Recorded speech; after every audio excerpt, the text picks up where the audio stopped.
Committee. First item on the agenda is the roll call. Marilyn, you can do the honors. Right. Matt Bowman, Here. Rich Gussenberg, Here. Ian Harrigan, Here. Jim Jinks, Here. Andrew Martelli, Here. Renee Martinez, Here. Chuck Neck, Here. Sylvia Nichols, Here.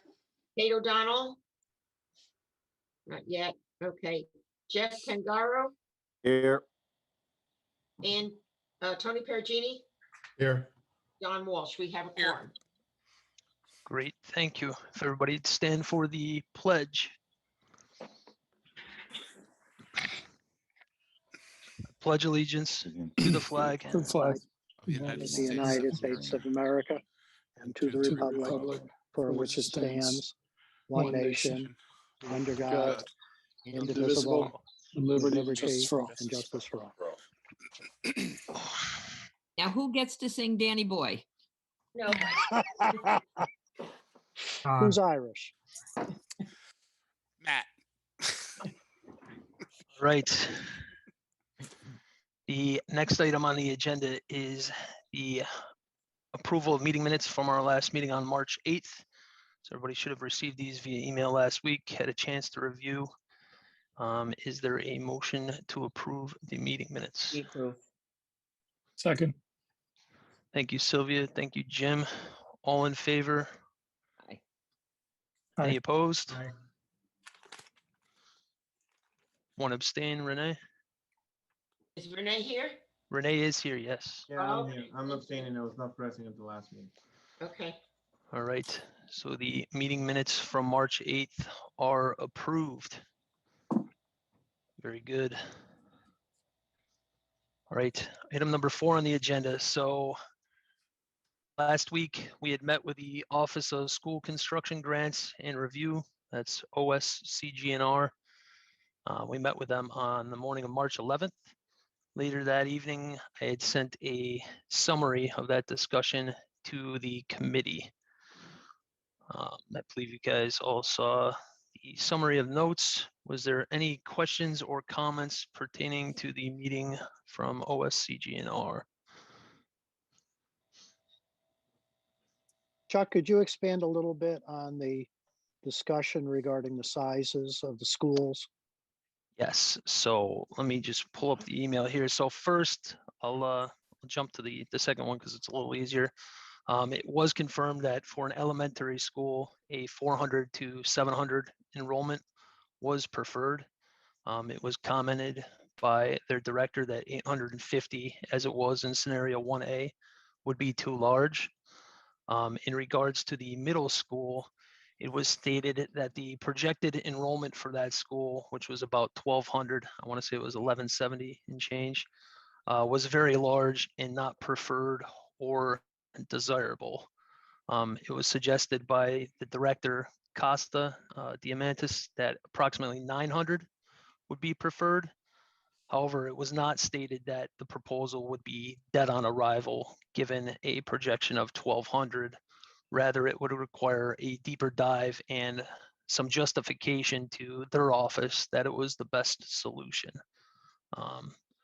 Following that meeting, I did ask Jeff Solon to kind of do some research on 6th through 8 across the state.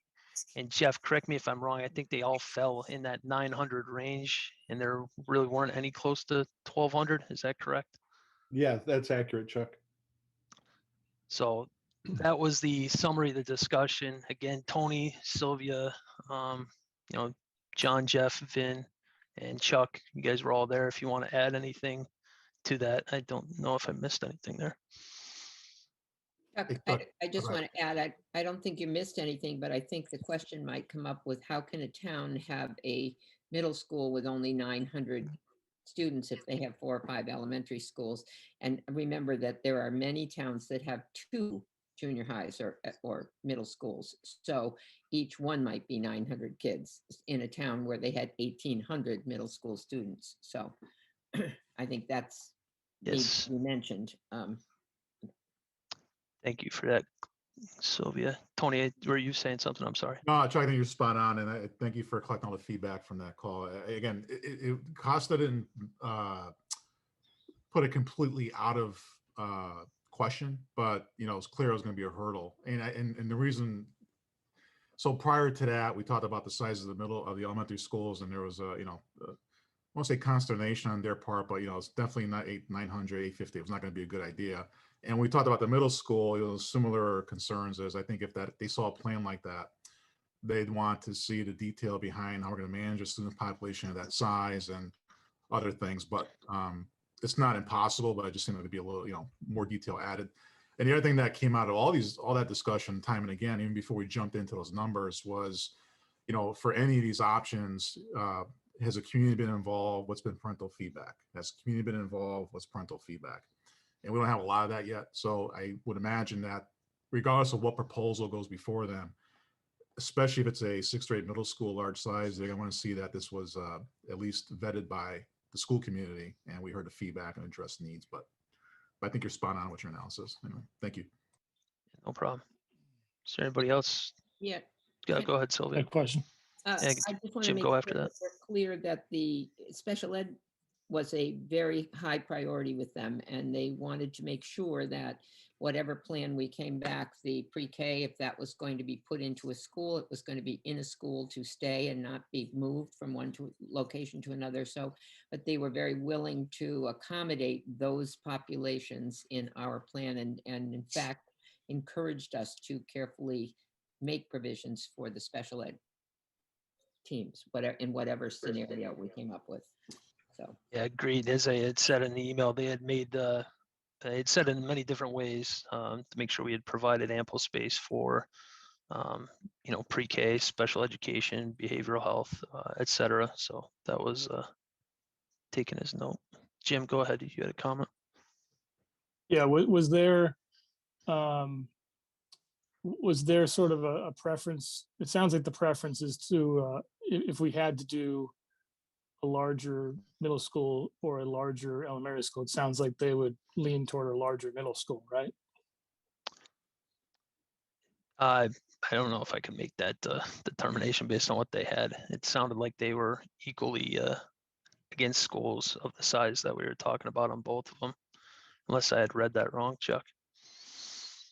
I I agree with you there, Chuck, that your initial comment about it wasn't, they're not going to find themselves in a position where they're going to say absolutely not, no, that's not really their job, but they're going to express what the concern would be. So when Chuck was talking about the larger size middle school, I'm going to have concerns is basically the point about the size of that school. You're going to need to show me how you're going to manage 1,200 students in that middle school population. At the elementary school, and off the top of my head, I could probably give you a much better plan for doing that than I could an 800 person elementary school. The elementary school is it's developmentally a different animal with the level of supervision and the number of little ones. But he didn't say absolutely never, on the 800 person elementary school either. It just, both of those are outside the typical range. And if your community is going to go with X or Y, it better be very thoroughly vetted, and you be able to demonstrate for us, what that would look like. And I think to Tony's point, the community should be aware and on board with that too. Okay. And sorry, just one more question too. Yeah, go ahead. When you're talking about, or when we're talking about a elementary school, is there, I mean, if we have, it's one thing I think to have an elementary school that's K through 6 of a certain size, but is it a bit of a different animal when it's pre-K through 6 and there's a lot more space being given to special ed and into the pre-K space? And do we get some sort of different consideration from this OSCGR based on a school that's kind of, maybe the enrollment's a little higher, but there's kind of carve outs for these different programs? Chuck Warrington, you want to answer that? Yeah, sure, Jim. I think that the short answer is yes, as Chuck said. I think that office, obviously, they see a lot of schools, right? They see a lot of applications come through, and they are very concerned, and so I'll say supportive of the pre-K programs and all the different types of programs throughout the state. They supplement them, and Jeff can obviously opine on that. But what they want to make sure is that space is the proper space. They're very unique. They're larger classrooms, if anybody recalls. Typically, those classrooms are anywhere, and they can range, if it's an existing school, it can range from 1,000 to 1,200 square feet. They typically include an ensuite bathroom. So those spaces are very unique compared to, you go from second to third to fourth grade. Those classrooms are very similar in nature, in the way they function and in the size, where these programs are more space hungry. You have not only the students in the classroom, but you also have your support staff and your teachers and your paras and all those that require more space. Your OT, PT spaces, they're going to want to know about, they're going to want to see those described and ultimately in a program. So yes, they want to see those, because then they can support, if we need additional space above the space standard, that will help us support getting that type of space waiver with them. Okay, Thank you, thank Chuck. Thanks, Jim. Don, I saw your hand next. Yeah, thank you. Well, I believe at our last meeting, we already voted out the scenario one, which was the larger elementary, because the majority of us felt it was too large. So I don't think that has to come into play at all anymore. We now are down to two scenarios, which is the middle school and the two elementary schools. And for that same reason, we maybe want to, instead of going down the path and discussing for hours and hours, we may want to discuss taking a vote on the middle school. Is that too big at this point for us to even be discussing it right now? I don't know. I'm just thinking, if the state is saying we're 300 students over what they prefer, I have a difficult time trying to figure out how do we make that up.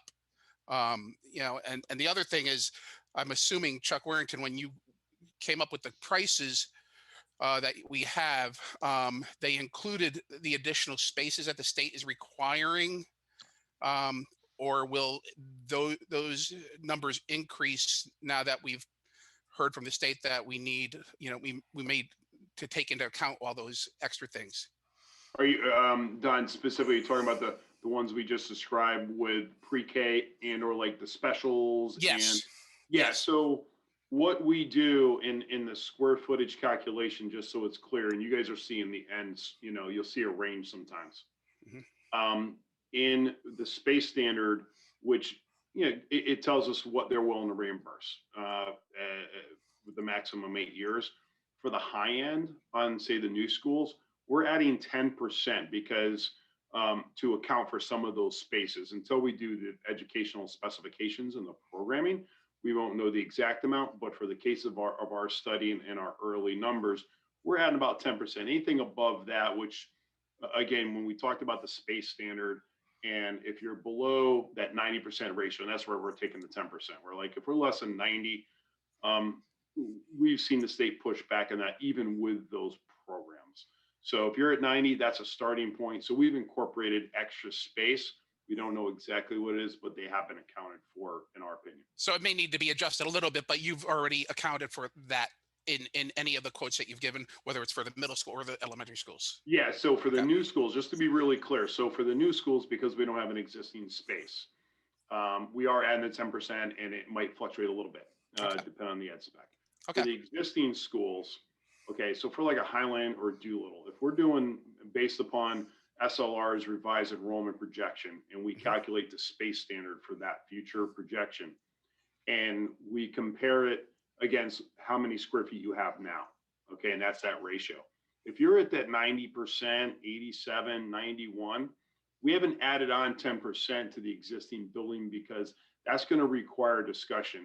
If you say your space standard's 90,000 square feet, and I use this for simple terms, and your Highland's 106, okay? A couple of the scenarios with even 10%, it's less than the 106. It was less than your existing size. So I think we would have a difficult time. I say we can't, but we have to look at the programming of the building, the ed spec, and go, can we really justify doing, say, a 2 classroom addition or whatever have you? That has to be studied. So there may be cases where we didn't include an addition because of that ratio. And it's purely a judgment call. There's not a hard line with the state. They're going to look, you heard some of the factors that they're going to take into account. And we're using our judgment. If it's at 90%, you probably have some room to work with, but you might have to bump it up a little bit. And that remains to be seen. Okay, I appreciate that. But Chuck, Chuck, I would like to think about maybe, rather than keeping going down the same road, if this is going to be something that we can't really grasp, maybe we should, talk about it more seriously right now. Understood, Don. Let's get through the, I think Matt had another comment, and if, somebody wants to raise that motion of removing that middle school, I mean, we could certainly entertain it as a committee, but go ahead, Matt, first on any comments you had. Yeah, I think Don might have a good point there. We've got to present something in 2 weeks to the town council, and rather than us getting drawn out into a discussion as to what we want, what the state wants, maybe we should put that on hold. The other thing, and this is for Chuck,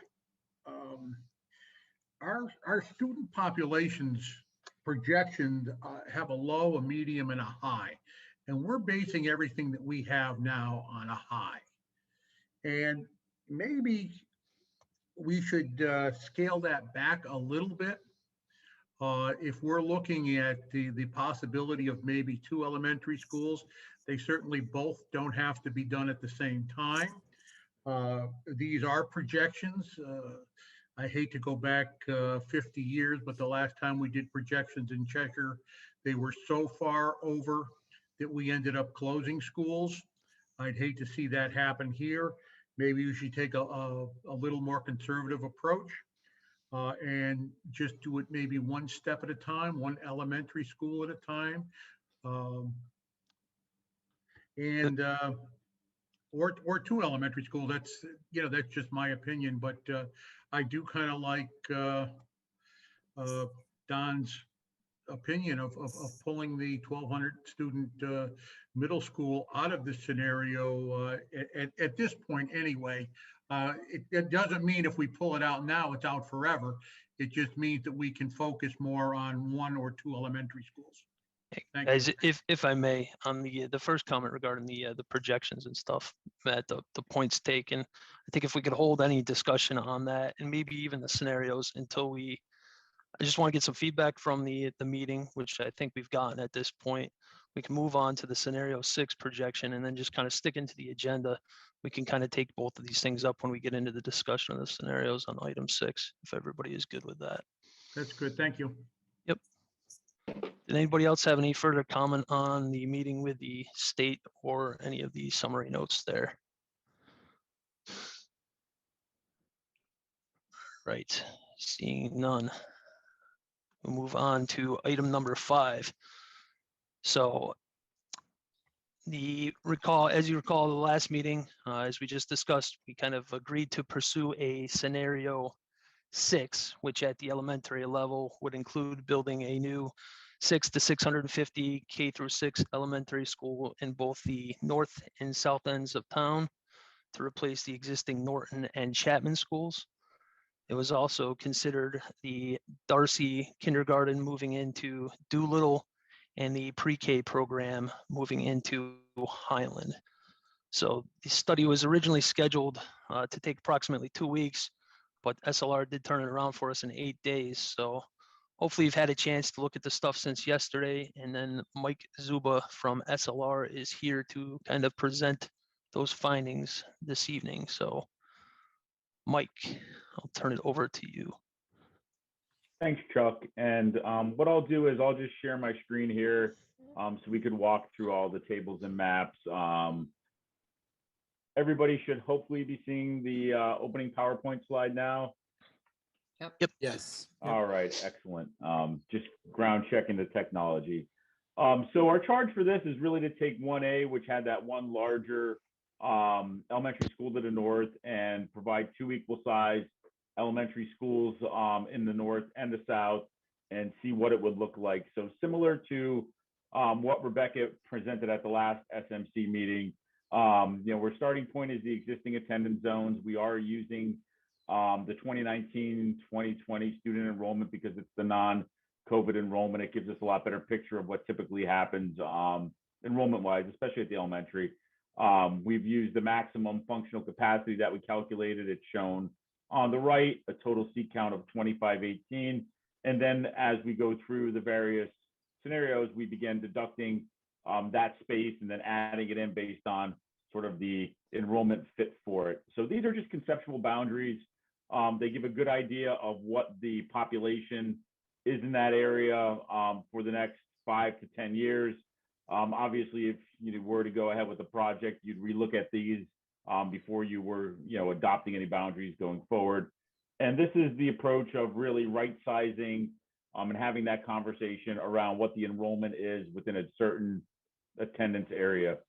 So just to, for point of process, reorienting everybody, here's the existing districts now with Chapman really at the southern end of its zone, extending all the way up into the northeast quadrant. Highland kind of, I'll call it like almost like a butterfly or a bird with wings here, picking up, right around Route 10 and then covering a big chunk of the northwest and then the eastern flank, and then Doolittle in purple, building really around the Waterbury Prospect line, and then Norton School shown in blue to the north, really the lower quarter of Cheshire. So what we wanted to do was just go through a process of figuring out not only what that likely space would look like, but then really look at how we can be able to divide that up and then project forward of what the enrollment would look like.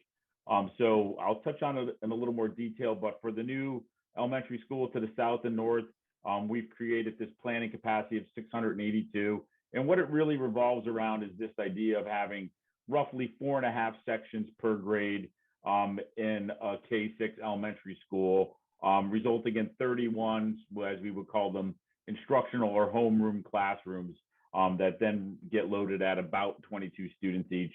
So really just a planning number to begin dividing the students up against.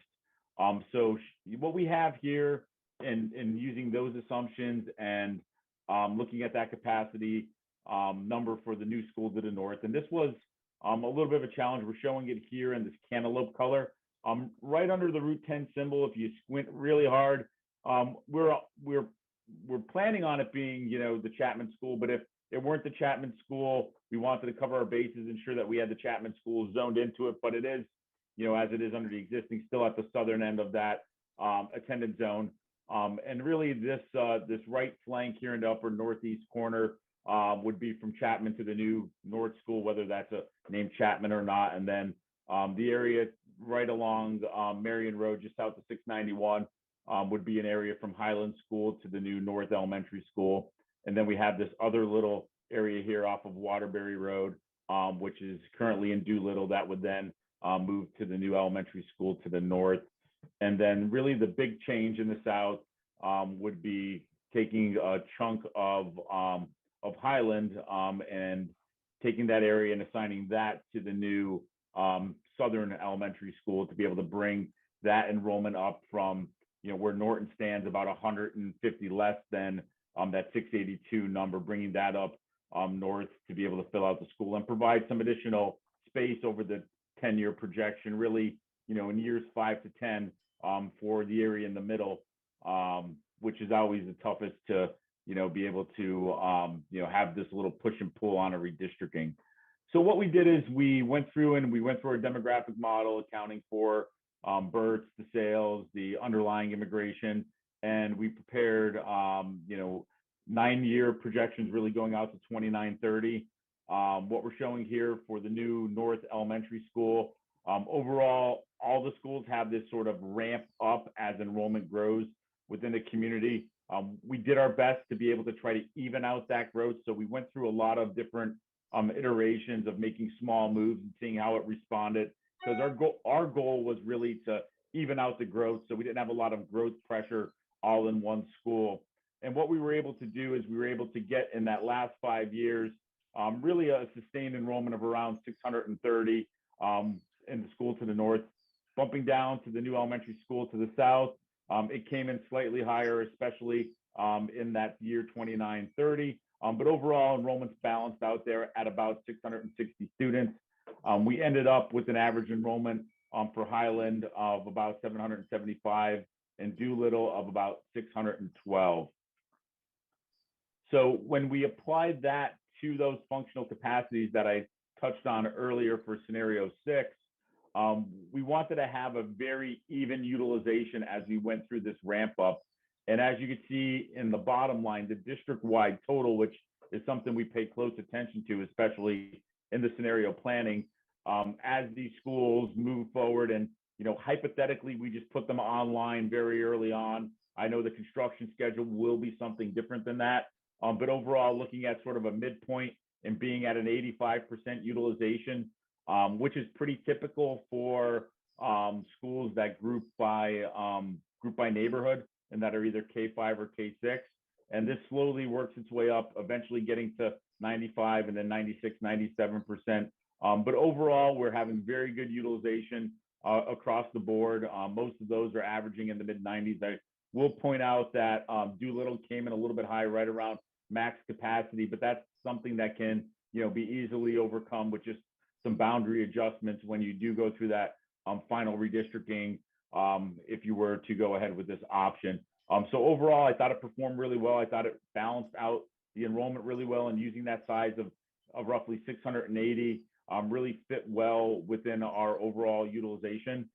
So with looking at the new schools of roughly in size, anywhere from 650 to 670 students, that should be a good guiding point for drafting the ed spec, and it will really be determined on the timing of that. But looking if it's a grant application in June of 2022, you would lean towards that 650, 669 number overall. I think what this also tells us is, as we see some enrollment pressures in Highland, it's, just getting a better understanding of what that space is going to look like there from the K6 enrollment side.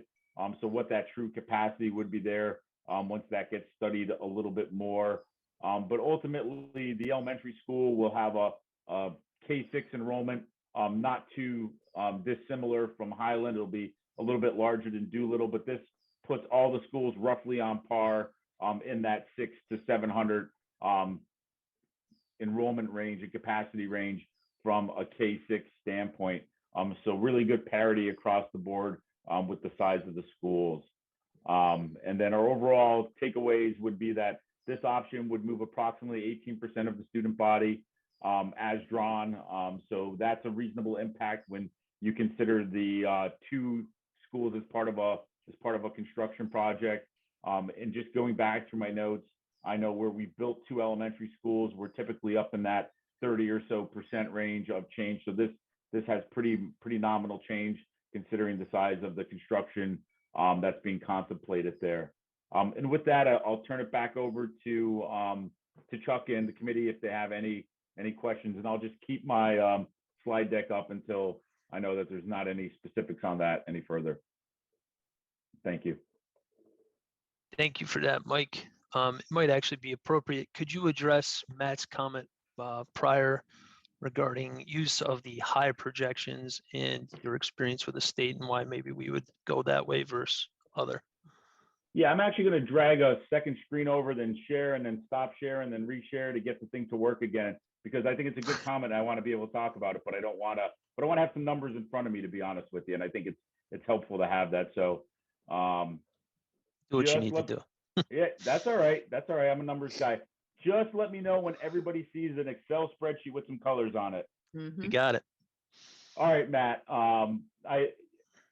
It's an excellent question. So when we prepare these, we're really solid with what we know when we have known data. And in typical school demographics, that's our first 6 years or so.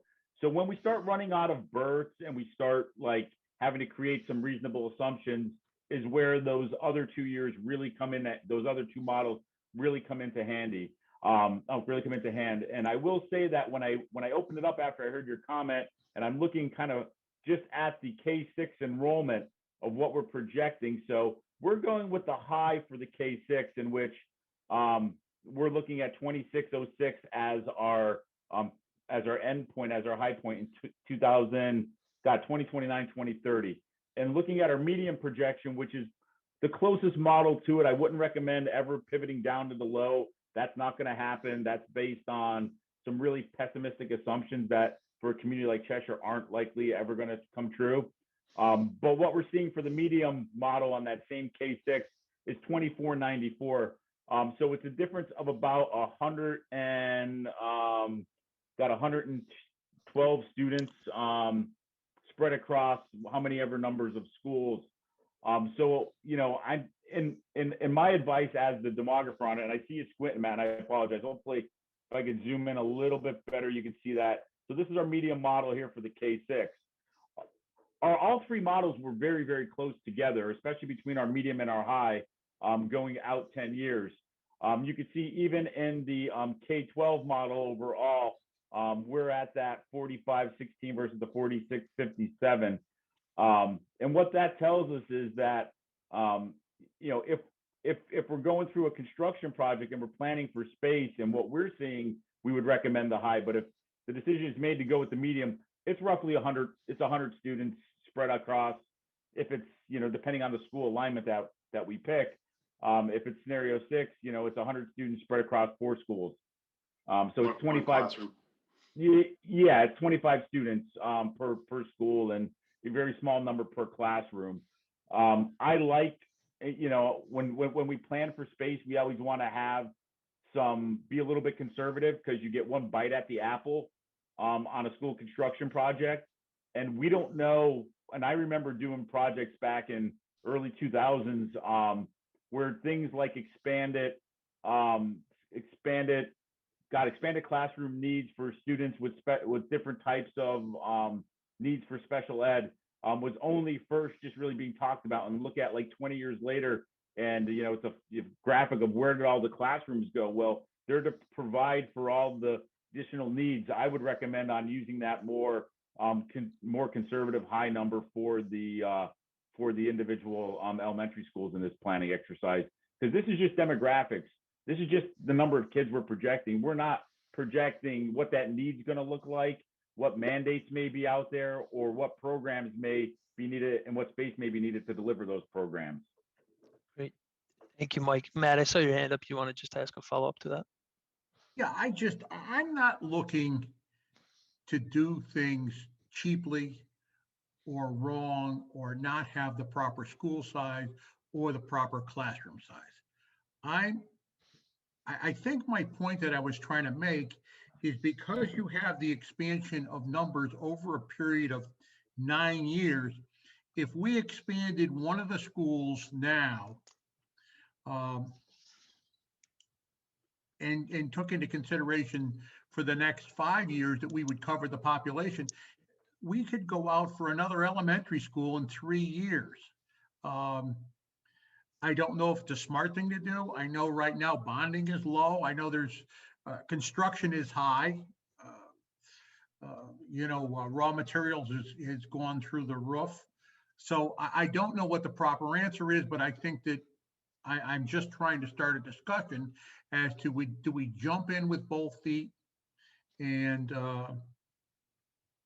you know, build 2 650 student or 700 student schools, or do we do them one at a time? I'm just, you know, does it make sense to keep Chapman the way it is, thinking that maybe in the future, when we close Chapman, that you could have the ability to move some programs there, the ability to move central office, the ability to move the alternate high school. So I'm thinking out loud, and I'm thinking that maybe if we do one at a time, and at this point keep Chapman, and maybe even put money into Chapman to keep it as a school, and concentrate on the South, and maybe not go with a 600, but take something like Norton where we have property, and take Norton to you know, to 650 or 700 at this point, redo Humiston so that can be maintained as a school, so we're not closing it immediately. And then have the ability, so the money is not wasted. Yeah. For me to put money into something like Humiston, in my opinion, it's north of $10 million. And I think if you put it into Chapman, kept the school open, and then, like I said, if this populations do come to fruition, we can build another school in 3 or 4 years. That would hit the population of that school, and we can move central office. And it just gives us some maneuverability. Thank you. Thank you, Matt. Chuck, did you want to kind of address, there's a lot there, but as far as the idea of 2 versus 1 and addressing the enrollment projection, you want to kind of address that as a whole? Yeah, and maybe Mike can opine on this as well. I think, I guess just focus on this option. If we're looking, the ideas there, that's a much different direction we're going in of not consolidating. We'd have to study this further. This would extend our efforts beyond an April 1 date. There's a lot here to take into account that we can't answer here on the spot. But my concern would be is, I question if we would be able to close Darcy and have those capacities that the SLRs, calculated if we only did one. And if the town says, okay, fine, we can keep them open, but there's been a strong push for consolidation and closing facilities. So I think that's converse to potentially that. Again, we'd have to study it. The other concern is just by the time we get to build the first school, say if you do referendum in 21, we submit and we start that process and we submit a grant application next year. Typically a new school of this size is about a 3-year. So you'd probably, you're looking at a 24, probably 25 to open, somewhere in that range. The concern I have is what's that population doing when you close it? And do we have enough time to react to an increase in population in growth without doing portables or others? We just have to analyze that. And that's the only question I'd have for concern is if it does come to fruition, now you're behind the 8 ball. Yeah, Chuck, Go ahead, Mike. I'll just add to that. So I think the timing of it, when I'm just looking at, I'm looking at our utilization analysis that we presented way back in December. It's like 25, 26 is where you're going to be at the tipping point district-wide from a seat count from at the pre-K 6. However, you're going to have schools that have a little bit of space like Doolittle, and you're going to have schools like Chapman at that point in time that are going to be feeling more pressure, and then a school like Highland that is going to be over capacity.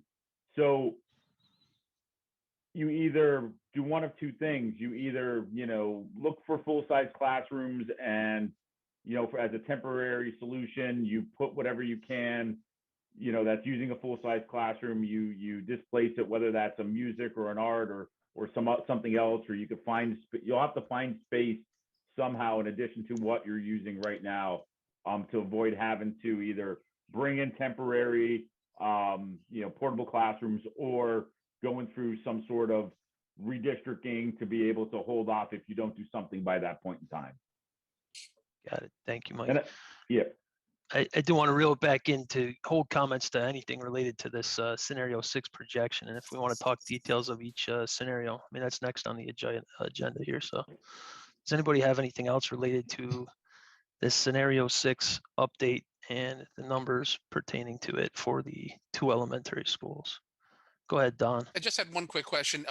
I'm assuming depending on where you build these schools, it could adjust the redistricting a little bit, for a number of reasons, because it's more neighborhood oriented. But I assume you're trying to keep the kids in this as many kids in the same district as you can. So I understand that, but I just wanted to make sure that this redistricting isn't set in stone for that scenario. It will alter depending on where you build these schools. Yeah, Don, that's exactly right. So I'm trying to keep as many kids in like the traditional neighborhood that they're in. That was my first goal. My other, and our other idea was, even though we don't know if they can definitely be built on the Norton site or the Chapman site, we wanted to kind of use that as sort of a point to be able to keep those within the districts themselves. But ultimately, when you get into the deeper study of it architecturally and from a site, it may fall somewhere in that attendance zone. And if it makes more sense, to get kids proximate to it when you open it up, you may make some additional adjustments then. Yeah, you always want to do what's logical and right and makes a cohesive neighborhood. Right. Matt, you got something for this enrollment redistricting? Yeah, it's, it's not like we're just going to do one. If I'm trying to keep this affordable too for the taxpayer. If we do both at once and looking at the enrollments and things like that, we're going to have schools that are 60 and 70% of capacity that we're still going to heat, and we're still going to light, and we're still going to maintain. Where if you concentrate on one area and do one at a time, it doesn't mean in 2 years, if we see the numbers, the projections starting to grow, we can start it again in 2 years to build another school. We don't have to wait the 4 years out to say, okay, we have to wait until this school is done and the kids are moved in. Now we'll start to plan another school. No, we can start if these numbers start to move in 2 years or 3 years, and it looks like we're going to be there. We can start at that point and build, and I think it's going to be less of a stress on some of our taxpayers, and that's what I'm looking for. This is going to be a heck of a balance here as to what we want, what we need, and what we can afford. Thank you. Understood. Thank you, Matt. I think maybe we can pick up that conversation here again when we get into the details and the phasing of the scenarios here in the next step. So, and anything else for Mike regarding the projections of the scenario 6? And you got something? Actually, this may not go to Michael. I'm just wondering, we didn't identify any land parcels, did we, in the south? No, again, that wouldn't be related to the projection itself. I think the assumption was that there would be a school in the south, there would be a school in the north, and we can talk about that when we get to the scenario 6 details momentarily. Okay, thank you. Sure. Anything else for Mike on the projection redistricting stuff? Very good. Thank you very much, Mike. No problem. So onto agenda item number 6 here. So armed with that information and the discussion from last week, Collier's produced some updated high-low budgets for the scenarios that I believe John will present. Yes, thank you, Chuck. If you want to, we'll look at each one individually, then we can step through each. Real quick before you did get into that, I know you sent scenario 1A. As Don mentioned earlier, we had voted unanimously last week to remove that scenario based on the size of that elementary school. But correct me if I'm wrong, I think you presented that just as a basis of comparison for the cost. Is that correct? Correct. Yes, we did, just revise that. We did include some numbers for Humiston. That was mentioned and requested previously in the last meeting. So we put in, some numbers reflective of the CIP versus the renovation cost associated with Humiston. And, that I think mainly is the only change to the 1A, cost sheet. So. Got it. So for the purposes of limiting as much confusion as possible, maybe we can skip the 1A part of that for now, unless anybody is otherwise, and we can go right to the updated 2A. We'll start with 2A, and we can talk about any details related to that. Don, I know you had mentioned some stuff earlier. So anything with 2A following the presentation from John. Go ahead, John. Thank you. So this is the 2A scenario. Hopefully this is large enough so that you can see that. I can try to expand it a little bit, but I'm afraid I'm going to lose some of the columns here if I do. So everybody also has this information, right? Actually, yeah, that's true. This was shared with everybody. So Let me just try to get it as large as I can and still keep it on the screen for everyone. So again, this is the two-way scenario. This, as a reminder, is the new 6 to 8 middle school, as well as the new Chapman Elementary School at K to 5 scenario. And this entails 1,172 students for the middle school, about 515 for the Chapman Elementary School. These are the projected gross square footages based on the space standards. And as Chuck was referencing earlier, the 5-10% bump up based on those space standards. And then these are the numbers, both the total budget as well as the estimated district share for the 2A scenarios.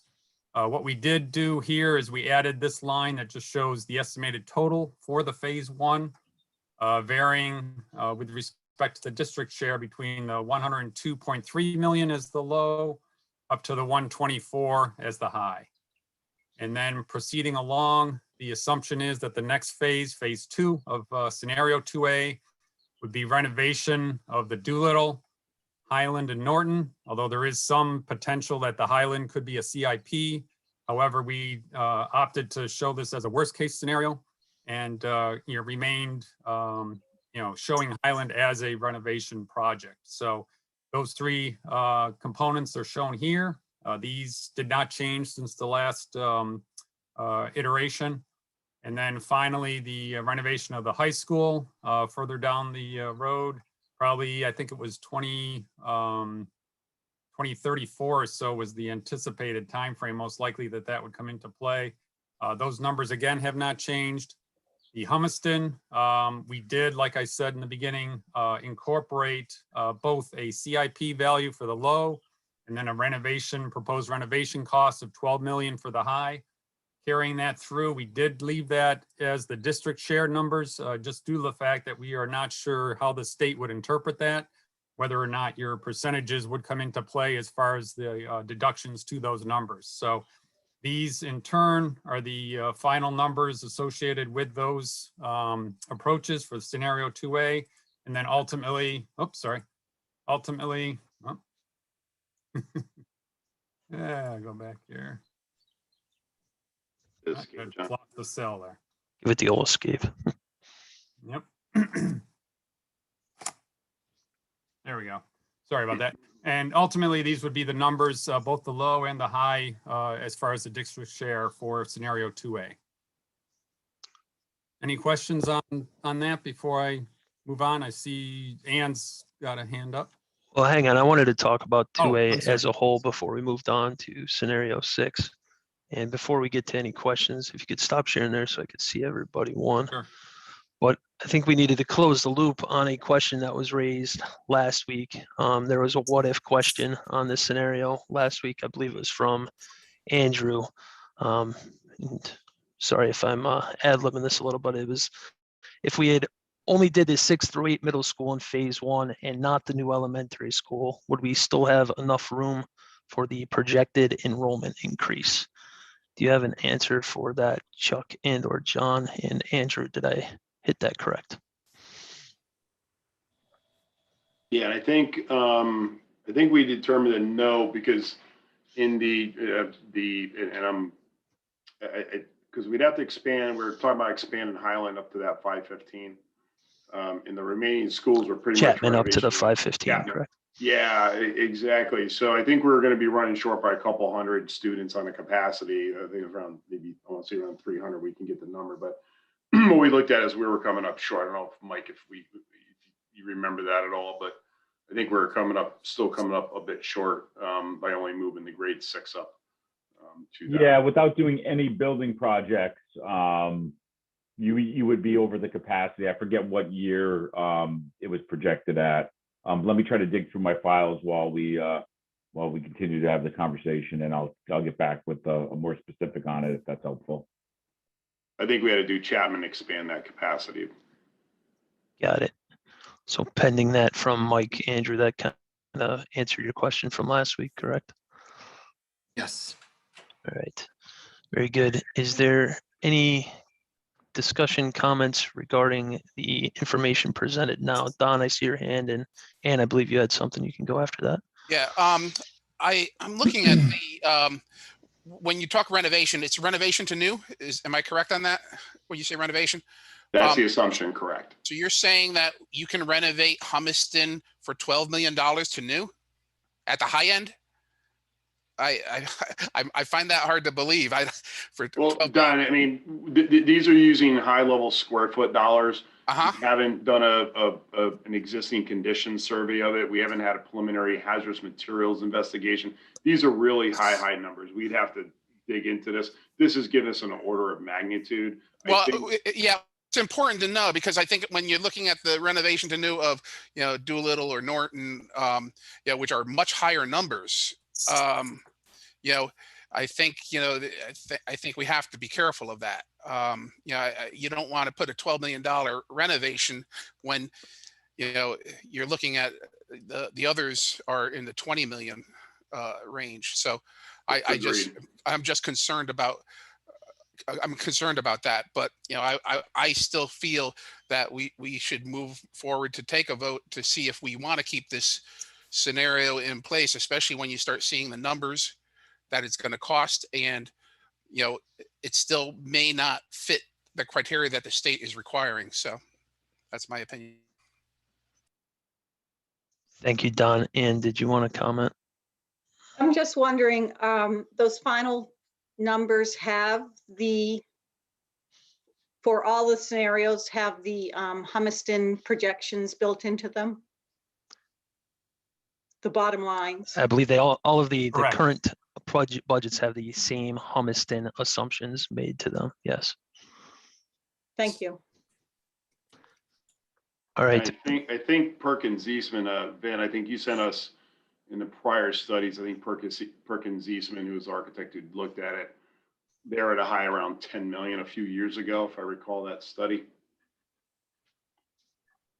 Yes, their number was at about $10 million, Jeff.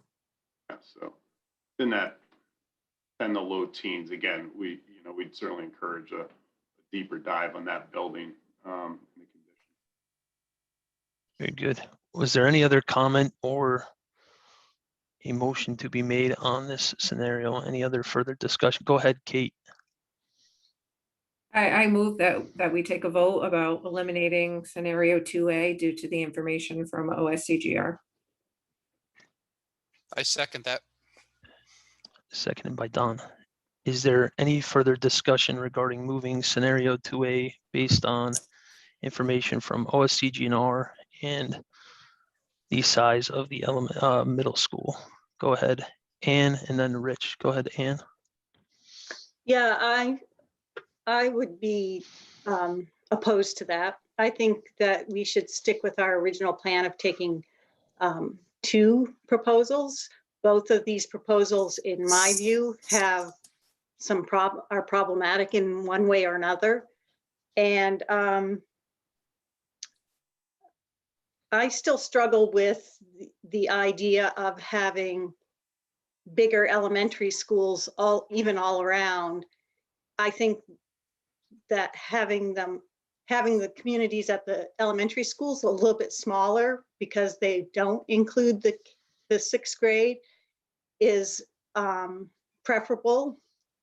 And having a 6 through 8 middle school, it's big, but what can you do with a middle school that you can't do at an elementary school? You can divide the 3 grades, can be very separated, and even within the grades, our middle school model has those broken down into teams so that we have communities of 100, around 100 students on a team.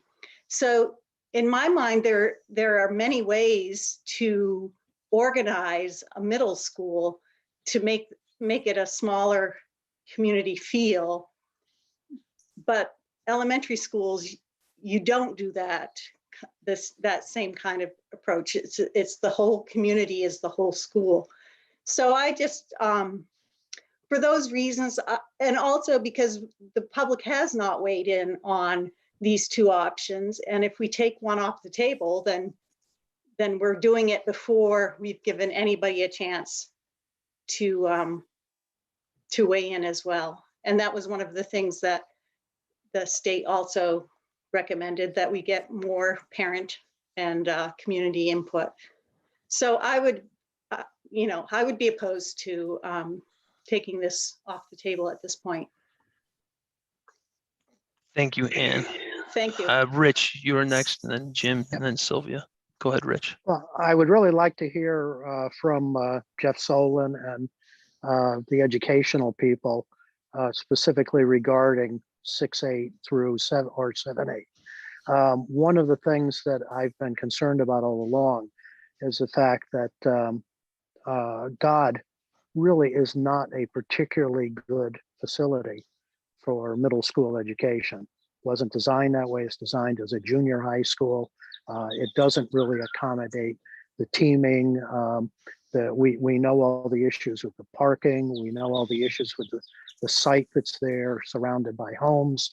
I know we're up against it right now, and I do like our scenario 6, but I hate to quickly throw the middle school, the 6-8 middle school out.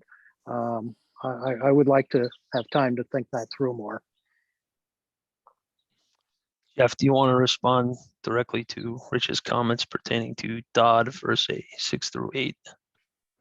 Absolutely. I do think there's real merit to having a 6 through 8 middle school, and certainly Rich is right that Dodd, like really most of our facilities, are fairly well dated and not used the same way that they were designed 50 years ago. I think there's a way that we could design a very large middle school to keep it a middle school by doing a pod design. It would take architectural work, perhaps by having, 3-winged building, for example, something like that. Because right now we try and segregate 7th and 8th graders even by having them on different floors most of the time. It could be done. I think Ann makes a decent point too. You're reiterating what Tony had talked about earlier is what kind of community feedback is involved in this process. I know that, there's not one great answer that beats you over the head here. So I think it's worth, vetting the 2 options, at least. Just my 2 cents. Thank you, Jeff. Go ahead. I believe it was, I forget now. We'll go with Jim and then Sylvia. My fault. Sylvia can go first if she wants to. Well, I thank you, Jim. I too feel that to eliminate the 6, 7, 8 immediately is a little short-sighted. I think in both scenarios have positives and negatives. I am concerned about the size of the school. I listened in at the OSCGR meeting.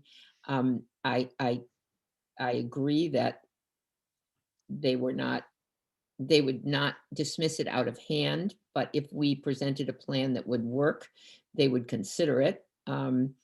So I think that's good. I like the idea of 6, 7, and 8 together, but more importantly, I think it's important to give the Board of Education, who is the one who's going to be designing the programs for Board of Ed, come back with their comments from an educational perspective. Either scenario, as Jeff said, there's not one that stands out above the other, but I think we ought to at least allow a look at both of them. So that's where I stand at the moment.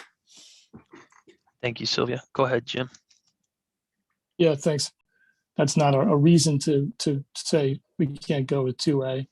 The other thing, if I would, we've said, a few people have said tonight that we haven't had much public feedback, or we haven't had a feedback on the scenarios, the 2 options. I did post, as I mentioned earlier, I did post on my Facebook page last week the 2 options. I did post, I put option A as the 6-8 middle school and a K-5 Chapman. Option B was the 2 larger elementary schools. I got about 20 comments. The the option A, the 6-8 middle school and the K-5 Chapman was, and this was, I addressed it to Chapman parents, but there were some other parents that commented as well.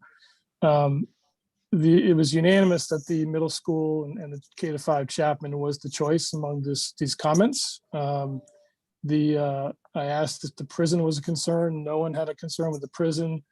There was one person, I'll say, mentioned that they had talked to someone at some point who didn't want to buy a house in the Chapman district because they had a concern about the prison. That was one out of all the comments.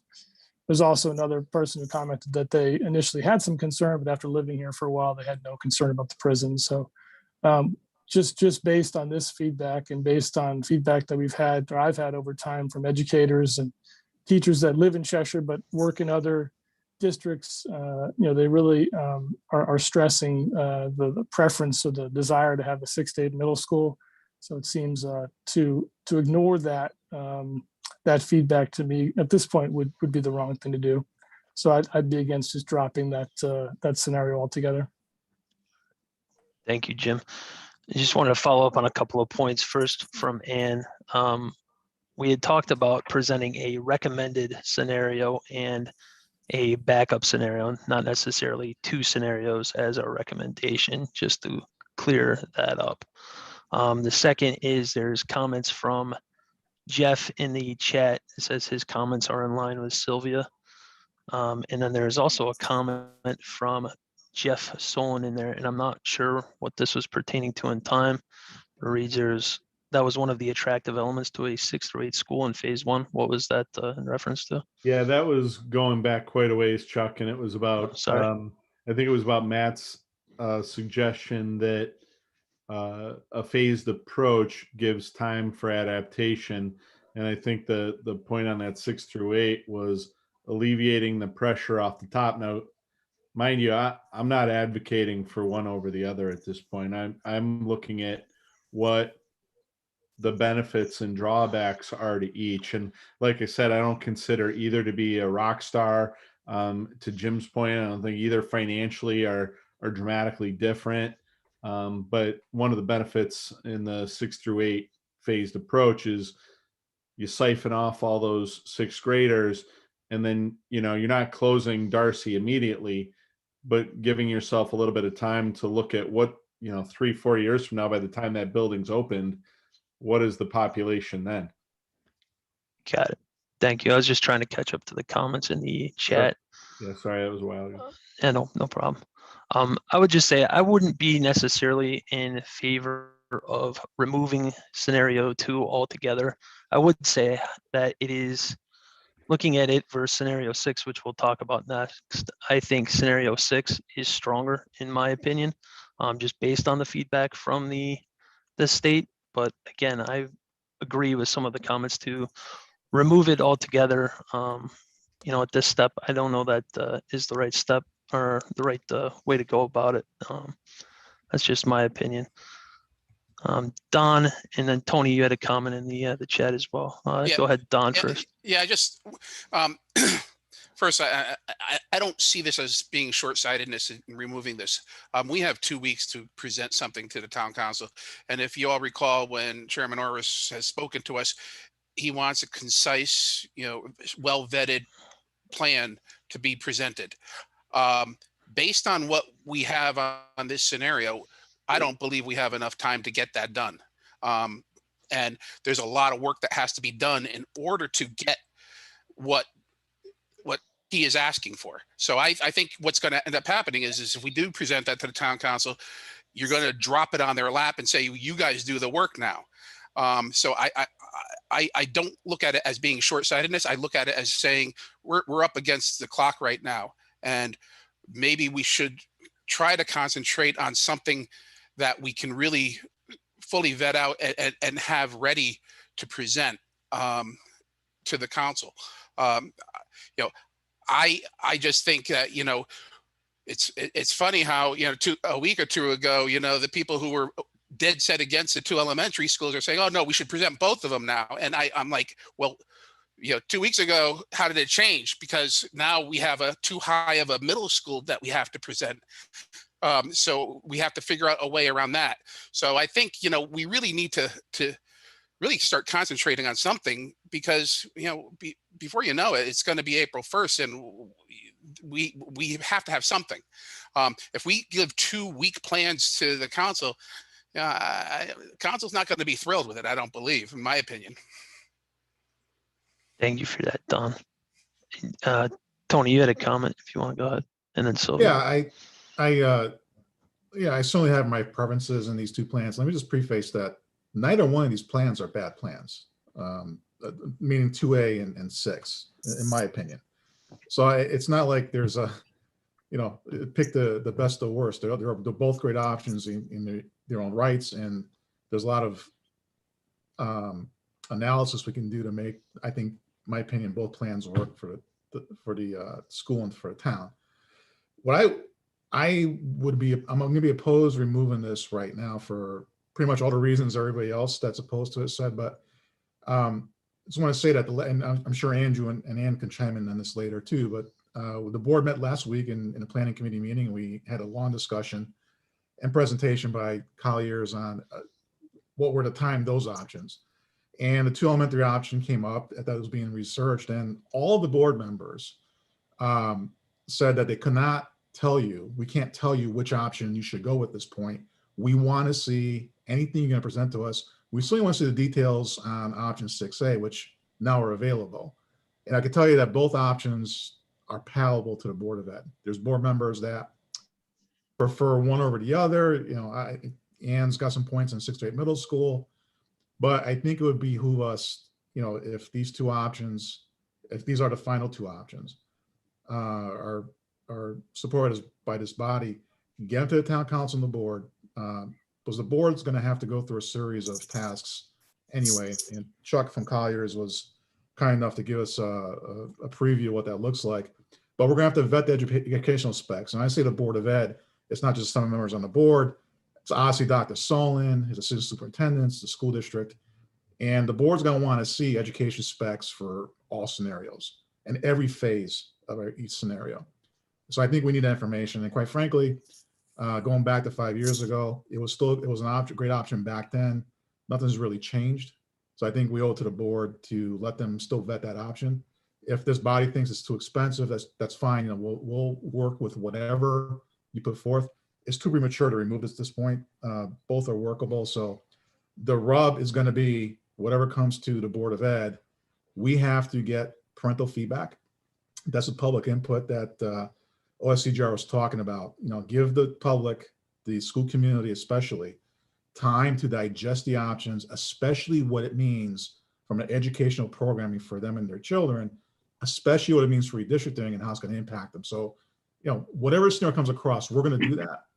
And that feedback could shape the final outcome. If there's a visceral reaction to one or other option from parents, we'll have to address that. But Don, I don't think I'm certainly not trying to dump this on the town council. I know what Jim and Don and team go through there, but not at all. But I do appreciate the fact that the more thorough, the better. If we feel that one plan could be more thorough by April 1st, that's great. But I go back to what Chuck said earlier. Maybe this group can come up with a recommended best option plan and have a backup as a secondary option. I would vote to keep this on the table for now. Thank you. Very good. There's still a motion on the table. Is there any other comment from somebody on the committee that hasn't gone? Andrew, I see your hand. Go ahead.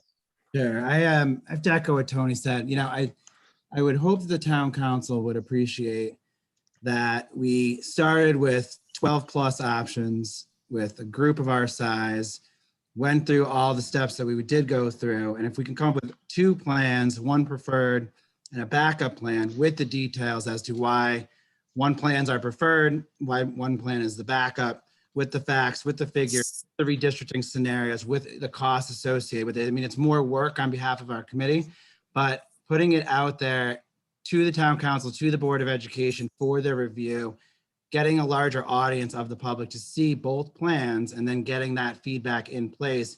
I mean, we have the time. We're not against a June deadline or to get the submission into the state. So then both options are on the table. We'll have the chance to review it. Input will be there.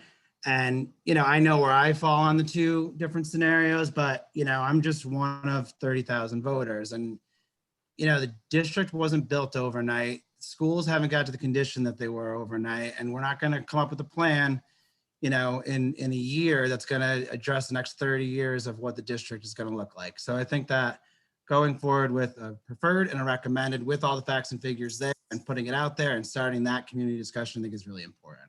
So I'd be opposed to taking one option off the table altogether. All right. Thank you, Andrew. Matt, and then Sylvia, and then we'll go back to the motion on the floor. Go ahead, Matt.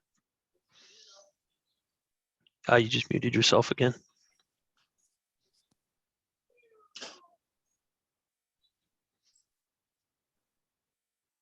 There you Can go. you hear me now? I'm sorry.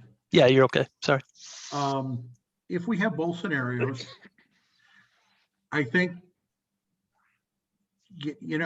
I don't like bucking the state, and whether the state recommends it or doesn't recommend it or would like to see, when someone's telling you that they'd like to see something or they wouldn't like to see something, or they think something's too large or they think something's too small, I mean, we can poo-poo them and we can just, keep going and saying, no, this is what we're going to do. And this is why we're going to do it, and hope that eventually we get their blessing. But you know what? I'm willing, like Andrew said, to go through with both scenarios completely. But I want the financial information and the financial implications to the taxpayer before you even present to the town council, because that's critical for me to make a decision as to which way to go. I mean, it's critical. I don't know. We just need financial information. Hopefully, Chuck, that we can call a meeting next week prior to this, and you can start putting your recommendations forward. But until we have the information, I don't know how we as a committee can vote to move something forward to the council without the tax implications. Thank you. Thank you, Matt. And then go ahead, Sylvia. With all due respect, Don, I agree with your concerns, but I really do believe we need to keep the two scenarios moving forward, as we've said. Matt, I also agree with you that we have to have some financial information, but once it comes to the council, that will be a council job to go into the deeper dive about the money. That's our role in this, is the financial part of it. And as a committee that we have to present the options. We've done the work that will present them with the finances as best that we can figure them out. And the educational department has to deal with the ed specs, and the council will have to deal with the financial part of it.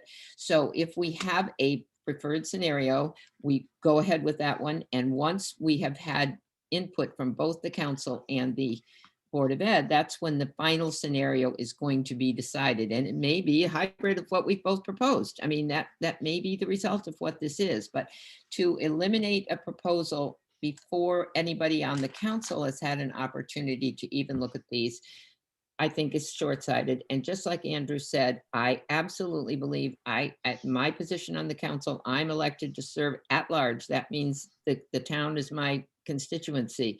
And I need to hear from my constituents what they want. Now, can we afford it and all of that? That's my responsibility to try and figure out how to get those things as close as we can to that. And obviously, everybody's not going to be happy, but I am firmly in favor of keeping both the scenarios at this point. Thank you. Two last quick comments, Matt, if you got something quick, and then Tony, and then we will take this to a vote. I hate to disagree with you, Sylvia, but we've had Jim Jascott in here many times giving us the financials, and it is our responsibility to present to something to the town council that's financially responsible. So please don't say that that's the town council's problem. It's not. It's this committee's problem, and it's a serious problem as to what we're going to to send to the town council. Thank you, Matt. And then Tony, you had a quick comment? Yeah, I did want to, I forgot to acknowledge Matt earlier. He's brought up a lot of good points, and I do agree. Let's keep this on the table. But Sylvia brought up a good thing that again, there's going to be compromise, whether it comes out of this committee now or before the proposals go to the town council, or after, there's going to be compromise. And I let's not kid ourselves. All these options cost quite a bit of money. I definitely want to see updated financials. And again, Sylvia knows where the buck stops when it comes to obviously the taxpayer.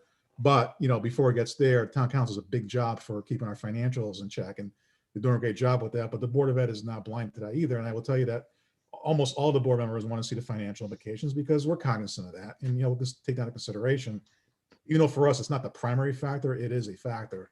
So I think having a couple of options would help with that compromise if we get to that point. That's all. So thanks, Chuck, and that's all I wanted to say. Very good. Thank you, Tony. So we will take a vote on this. The motion on the floor is whether to remove scenario 2A from consideration as a recommendation from the School Modernization Committee based on the size of the middle school.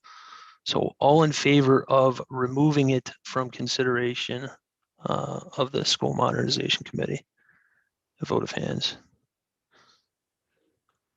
I see 3, Don, Kate, and Renee. All opposed to removing it from consideration? Wait a I minute. think you had Matt Bowman again. I'm sorry, Matt, you were on there as well? All right, could you go run that by me again? Because this is important. Yes. It's Don Walsh, Matt Bowman, Kate O'Donnell Kate and O'Donnell, Renee Martinez. Martinez, thank you. All opposed to removing it from consideration? 1, 2, 3, 4, 5, 6, 7, 8. That is with 8, everybody else. The motion passes 8-4. So we'll keep it in consideration. It actually doesn't pass, right? We'll keep it in consideration. Wait a minute, no, that's wrong. It failed. Yeah. Yeah, it doesn't pass. No, the motion failed to pass is what I meant to say. Is that correct now? That is correct. The motion fails. We will keep it in consideration Right. as a recommendation. Very good. Moving on to scenario 6 then. John, if you would present the updated budget details for that, and we'll have similar discussion related to scenario 6 and the details of the info in there. Go ahead, John. Sure, thank you. So again, this is scenario 6 based on SLR's latest information that they just shared this evening with everybody. Again, 2 new K-6 elementary schools, one on the north side of town, the other on the south. This is also assuming probably the demolition of Norton. So taking the numbers within SLR's projections, we have 653 for the north school, 669 projected for the south school. These are the square footages, again, based on the space standards. And then moving across here, we have the budgets, the low of 107.1 million up to the 129.3 is the high. The district's share is translated to 71.7 million and 86.6 million. So again, that is the estimated cost for the phase 1 of scenario 6. Phase 2 would then be the renovation scope of work for the remaining elementary schools, Doolittle and Highland. And those costs are the same as they were for the previous phase. We then have Dodd being addressed as a renovation. Those costs we have shared previously with you, so I believe you have seen those as well. And also the renovation of the high school.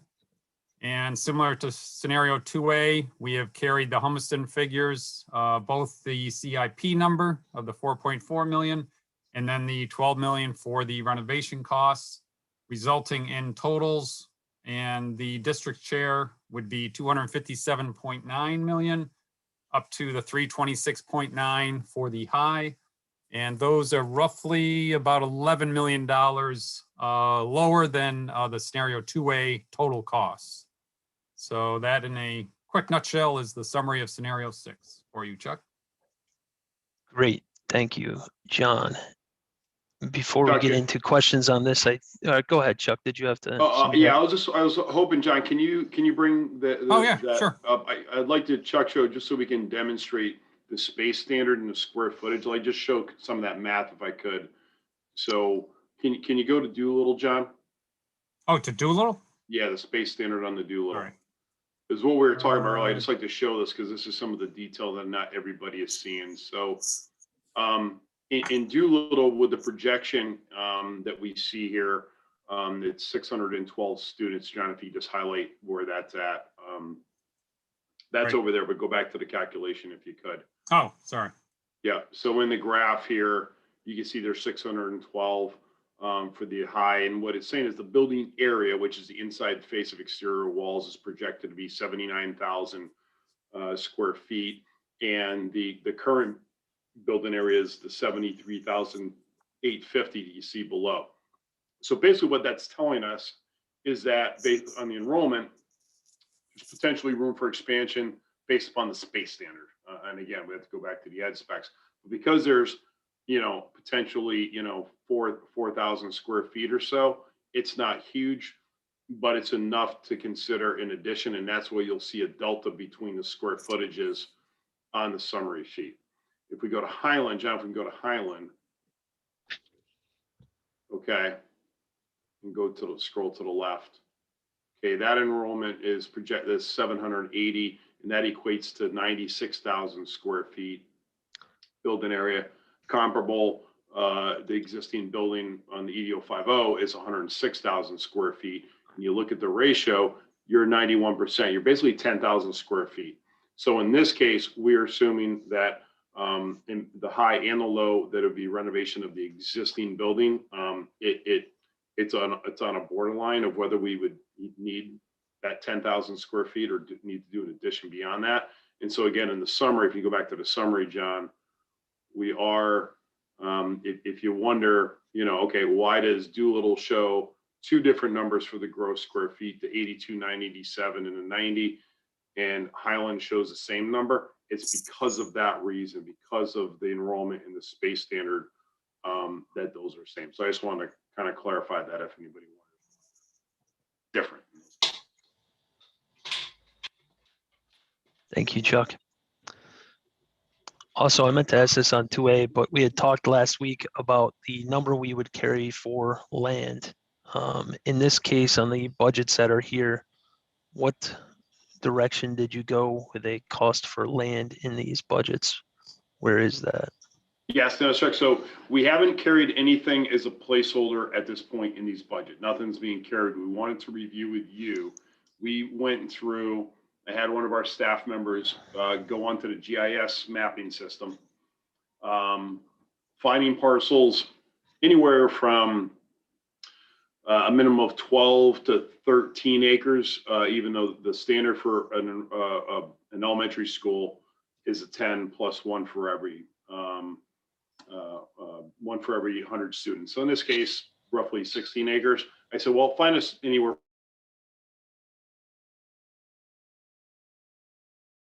Went through and we found about 10 or 12 parcels randomly that may fit the bill purely from a size, from the acreage, and essentially the cost to figure out what's the average cost per acre. And before we carried it, Chuck, we wanted to, I'm gonna show you those numbers. We found 11 random parcels here, and I'll show these to you. Can anybody see that spreadsheet all right? Yes. Point of order, Mr. Chair. Go ahead, Matt.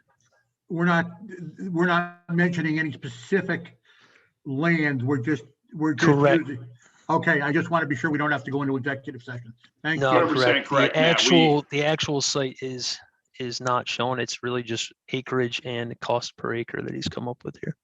Thank you.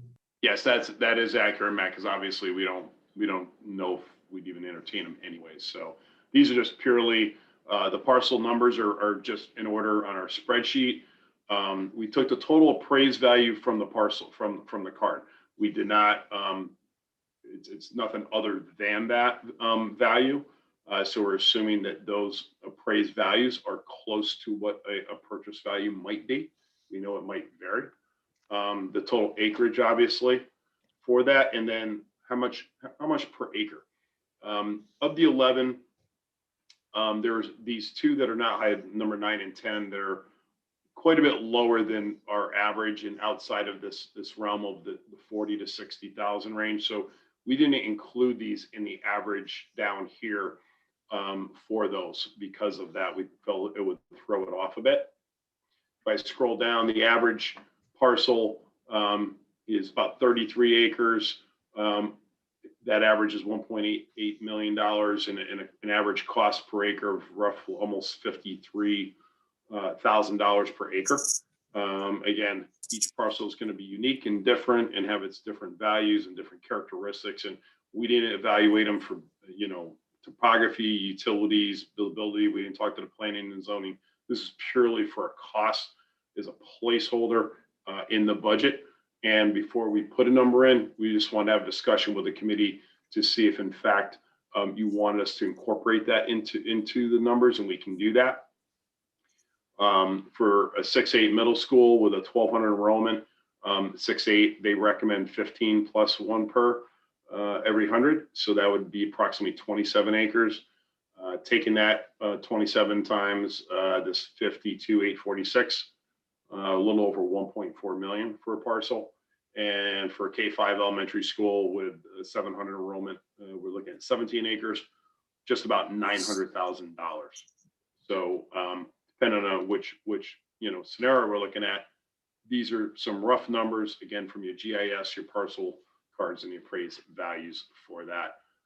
So again, 900,000, about 1.4 million roughly. So if the committee wants us to, we can enter those numbers in our budgets for that. Very good. And I think that's the direction we asked to take this week, if I'm not mistaken. Excuse me. I do see Matt's hand. Matt, if you want to go ahead. Yes, that's exactly what we asked. And I think that's a great job, Chuck. Barrington, there's too many Chucks. But anyway, I think what I would recommend that you put in for a budget is not the average acreage, because there's no parcel there that's going to meet our average. Maybe choose 3 of them and, try to take a balance between the 3 of them. But I wouldn't just try to take 17 acres because there's not a 17 acre or 20 something acre parcel. I would take what's there, what your firm feels could be available, and plug that number in. I just wouldn't want it to be low. And 900,000, is that's a great number for 17 acres, but you don't have a 17 acre parcel there. So please at least plug in something that's there and that we could recommend. Yeah, and Matt, with these specifically, these are very random, obviously. Yeah. And we don't know if they are available or if they are buildable. And that's kind of the kind of the twist on this is maybe we go above, say, 900. Maybe we put in like 1.2 million just to give it some buffer with a caveat. Hey, it's all going to depend on the parcel either way. Instead of 1.4, maybe 1.6, 1.7 million. Just again, a buffer. If you don't use it, you don't spend it. It's simple as that. And budgets we carry, there's a separate line item for that line item. I think that's great. Thank you. I think it answers the request that we had last week, and we had talked about just quantifying what that assumption actually is in the whatever the final number we do carry is. So you have that backup information for that. So if we did carry a number that was slightly more than that average, we have the justification for doing so. Rich, I see your hand. Go ahead. Yeah, Chuck, I know that the Chapman property has always been looked at as most likely too small, and we probably should be budgeting land for that. What about the Norton property? How closely have we looked at that? And do we think that that's going to accommodate a school of this size? So that one's close, Rich. Honestly, you have a nice parcel there. When we looked at it, and I'm just gonna, if you give me a minute, I'm just gonna bring up. We looked at the parcels, and Matt Bowman, you probably know this acreage of it. Base actually.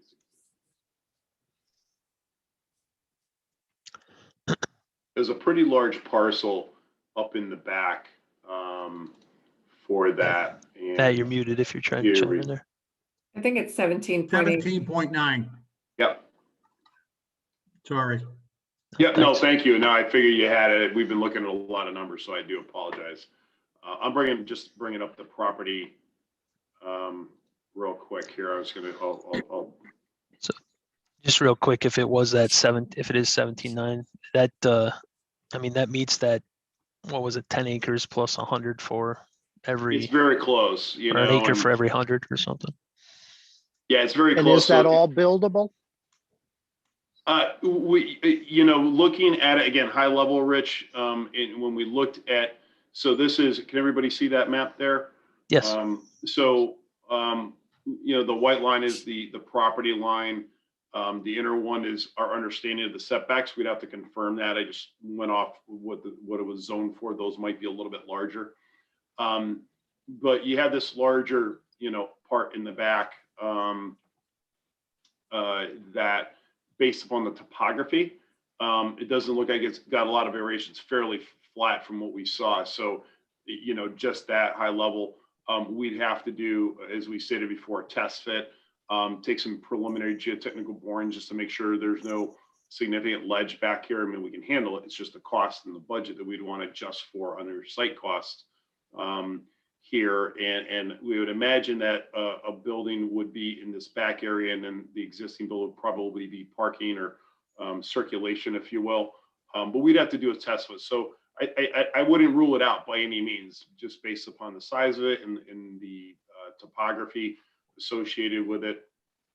I think it's worth investigating. I'll put it that way. Would it be difficult to build while school's in session? It would have some challenges, but however, you know, because of that little gap, that little flag portion, if you will, the school takes up the whole width. But when you bring on you know, an architect and a construction manager who's very talented, and Renee, you know, he can attest to it. They come up with some great stuff, and they do some really great things to manage that.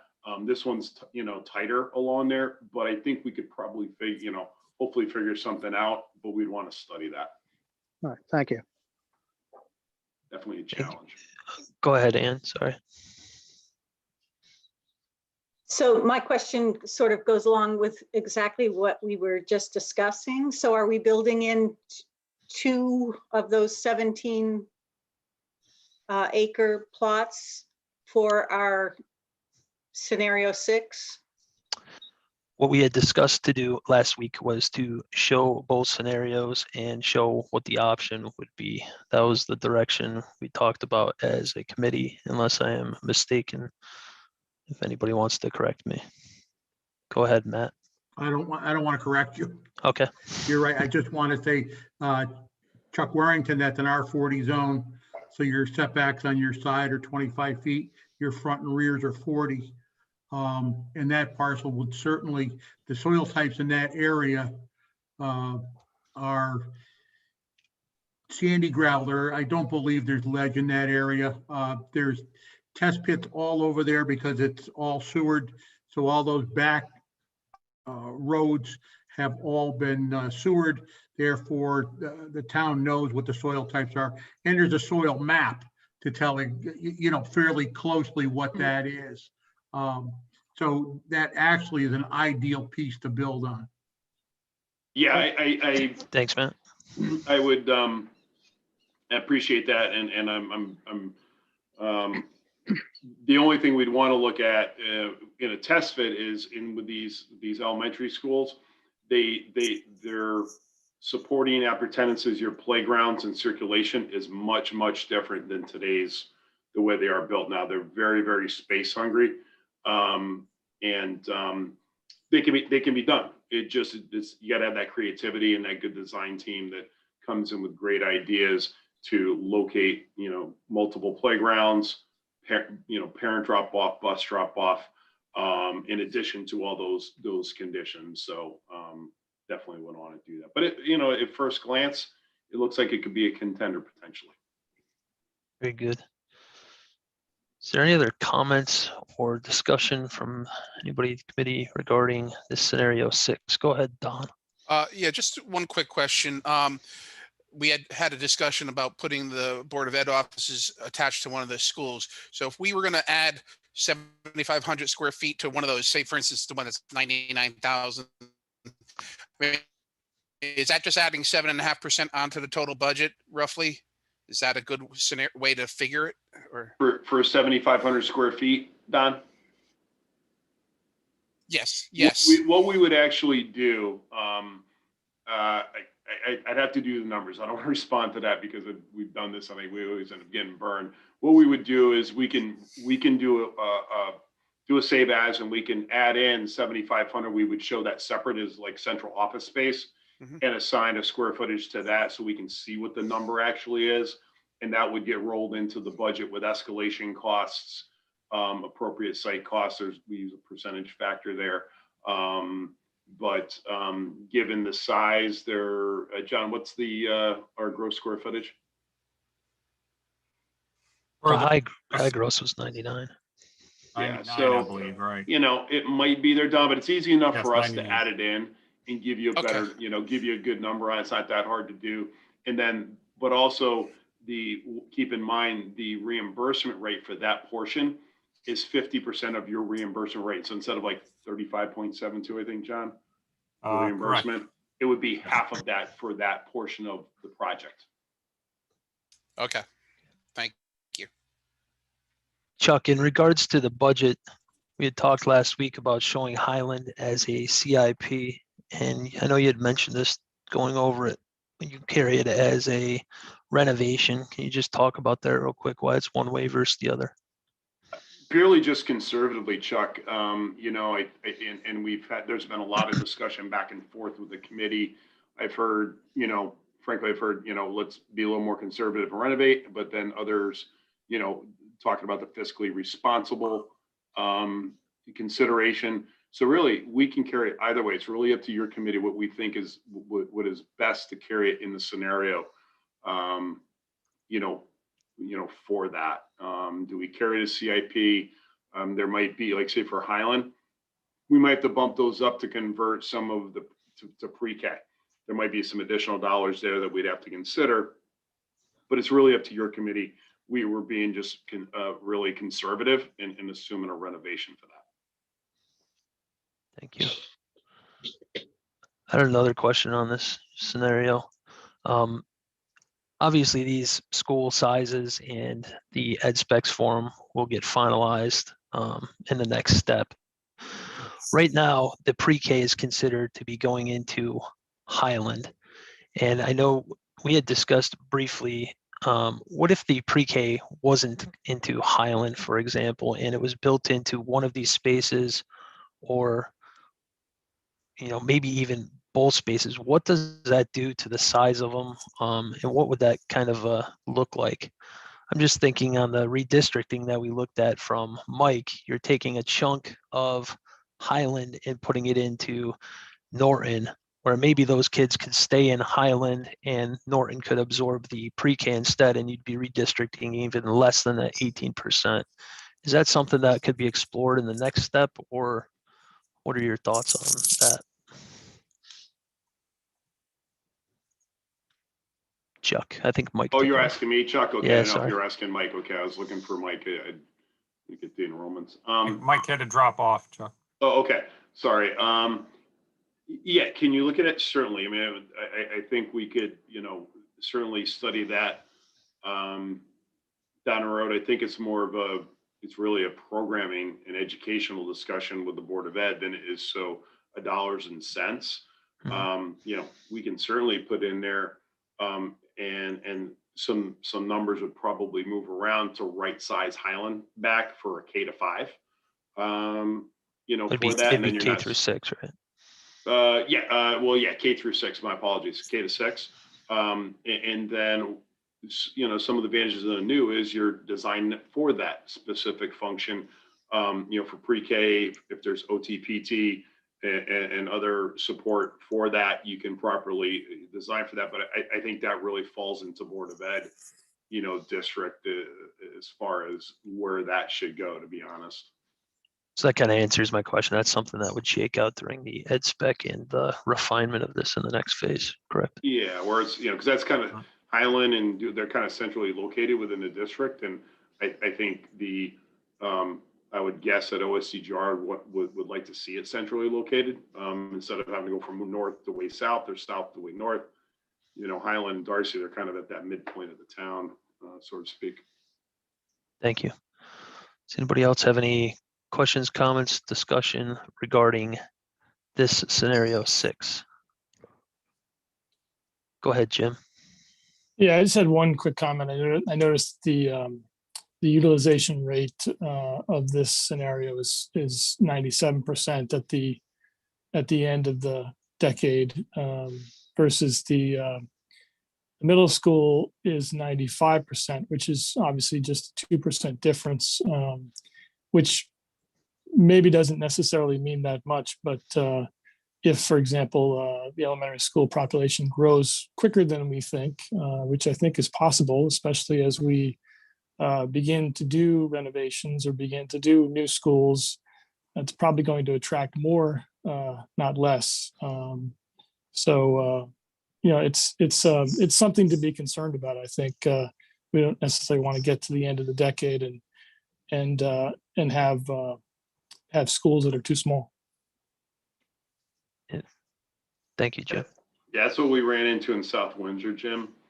Yeah. And that's, I think, and Chuck, we're going to mention with OSCGR, they certainly encouraged submitting the grant application for whatever the first project is next year. That was definitely something. Yeah. On that and to study and do and vet out the study. By doing that, one, we get another crack at the apple on the enrollment projections this fall, every October 1st, especially with COVID and kind of seeing how that plays out, because this year's kind of an off year for enrollments. I think they've kind of, I'll not say ignored, but they haven't really, taken in account, the pre-K and the K kids that haven't been brought back into the district. But that gives us another year, but it actually starts the enrollment the year following your grant application. So if we were to file in 22, the enrollment period starts October of 22 in actuality. So that gives a little bit of flexibility. It's just on the referendum. We have to think about that a little bit and go, there's a fine line, like what's not too much and what's enough, so that if you did have a little bit of a spike, can you accommodate that in the budget and absorb that and have that? And also when we design a new school, having that outlet. So, hey, if you had to add a couple classrooms, is there flexibility to do that on the site and locate that like, you have a dashed line and go, here's additional 2 classrooms, if you will. Right. Okay, thanks. Very good. Is there any other comments, discussion on details of scenario 6? All right. So I know we had mentioned earlier, obviously we have about 2 weeks till this April 1st deadline, and I understand that there is still work left to be done. But I believe the town council understands that as well, given where we were at 3 weeks ago when we extended this till April 1st. So I do believe that they are understanding to the fact that, whatever recommendation we give them, there's obviously more steps to this. It doesn't, take this and run with it. There is still work that's going to be done with that. And we still need to get some of the cash flow scenario analysis done that we had done before. But based on where we're at with this and the discussions related to scenario 2A, are we ready at this point to make a recommendation of one scenario versus the other to pursue and get the full level of detail? There is only one meeting between now and that presentation, and this kind of ties into the next agenda item of the deliverable to the town council. They did confirm that the April 1st date is the deadline for that presentation of a recommendation. And right now, the draft of a report would be prepared by Colliers and available on the 24th, with really only the 29th to go through comments that we have on that draft of the report and to kind of fine tune that. So long story short, I think it would be logical if we could agree on a recommendation and pursue one option for that with the backup options, rather than wait for the last minute to look at both scenarios. Does anybody have any comment on whether we make a recommendation? Go ahead, Matt. I saw your hand first, and then Don. I think we have the ability to say that we're between, 6 and the first option, but I would really like to see the financials. I really need to know what the tax implications are. And I'm hoping that at our next meeting, we can have that presentation. And at that point, I think I'd be fully willing to, to make a recommendation. And Chuck, I'm not trying to put it on you because I know you're on a short leash right now, but that's, I think that's just too important to the taxpayers here. I understand. And I guess given the discussion we've had tonight with scenario 2A and also with scenario 6, and what is actually included in phase 1 of those scenarios, you're looking at a scenario 6 with a first phase high district share of 86.6 million versus a scenario 2A with a high district share of 124 million, and two options where both of the projects in that phase are to be completed in order to meet the enrollment projections. So we have a baseline of what that project, each project or each scenario is going to entail in phase 1. And to be honest, beyond phase 1, we're really just kind of guessing as far as what would come next. We know the budgets for them, but we don't really know which order or which need would kind of come first. That's going to come farther down the line. So while I agree we don't have the full cash flow analysis and the actual impact to the taxpayer, I do believe we have enough information with these budgets to move forward with one as a recommended scenario and get that information and get it to the town council as a recommendation for them to take the next steps with. Don, did you have a comment before? Yeah, I did. When you start thinking about it, the two scenarios, I mean, one is $40 million more than the other. So it is a large number to be different in. But I mean, we were discussing, if we were going to move forward with 2A, we'd have to make some adjustments and changes to that, which we haven't even discussed yet. What kind of adjustments and changes do we need to make? And is it going to be higher financials on that if we have to make some changes? Because I mean, right now the state has said they don't recommend a middle school of that with that number of students, but we really haven't made it talked about. I know Dr. Sullivan had said, we could do 3 wings or something like that, but we really haven't gotten deep into that. So I don't even know if that $126 million is going to be an accurate number. That number could climb up if we have to make adjustments to fit that criteria. So I think my opinion is the one option that we don't have to make that many adjustments on is scenario 6. So we go with that and have the backup as 2A and say, this is concentrate on 6 right now and say the backup is 2A, but I don't think we just have enough information on that yet. Got it. Chuck Warrington, I don't want to speak out of turn, but my understanding of the budget that we have for that new 6th rate middle school and the size of the school that wasn't necessarily the question. It was the enrollment and how that would actually be addressed within ed spec and physical layout of the building. But the size of the building would not necessarily change off of what's there. It'd be during like the refinement process of the ed spec and how that enrollment is handled in that building is what would kind of change that. Is that correct? Yeah, let me make sure I understand. So I mean, the enrollment's the enrollment, the sizes and the spaces, they're there. And as far as, you know, how you program a building is greatly affects the operation and how the Board of Ed's going to manage it. If that's the question, I mean, What you does could take, the how they program it and manage it, would that affect the actual cost that you're looking at? Because you've got a square foot and you've got a cost associated with the square foot. Does that change not that? too much, not too much. I mean, unless you got into some crazy design with, you know, where you have some design firms that like to do curved walls and crazy angled walls, you know, that you know, Chuck, geometry of any shape in a construction or a material, the more elaborate you get, the more the costly it's going to get, right? You know, square and straight is easier than curved and different angles. So Yeah, I guess what I'm getting at is we could have that same variation on the other. I just want to be fair to yeah, the I mean, scenario, that's all. it all comes down to when, you know, you establish a budget and you ultimately get to that point of selecting a firm, you give them a control budget and you say, here's your control budget. You have to design to this and you estimate along the way to control within that. Got it. Thank you. Go ahead, Jim, and then Sylvia.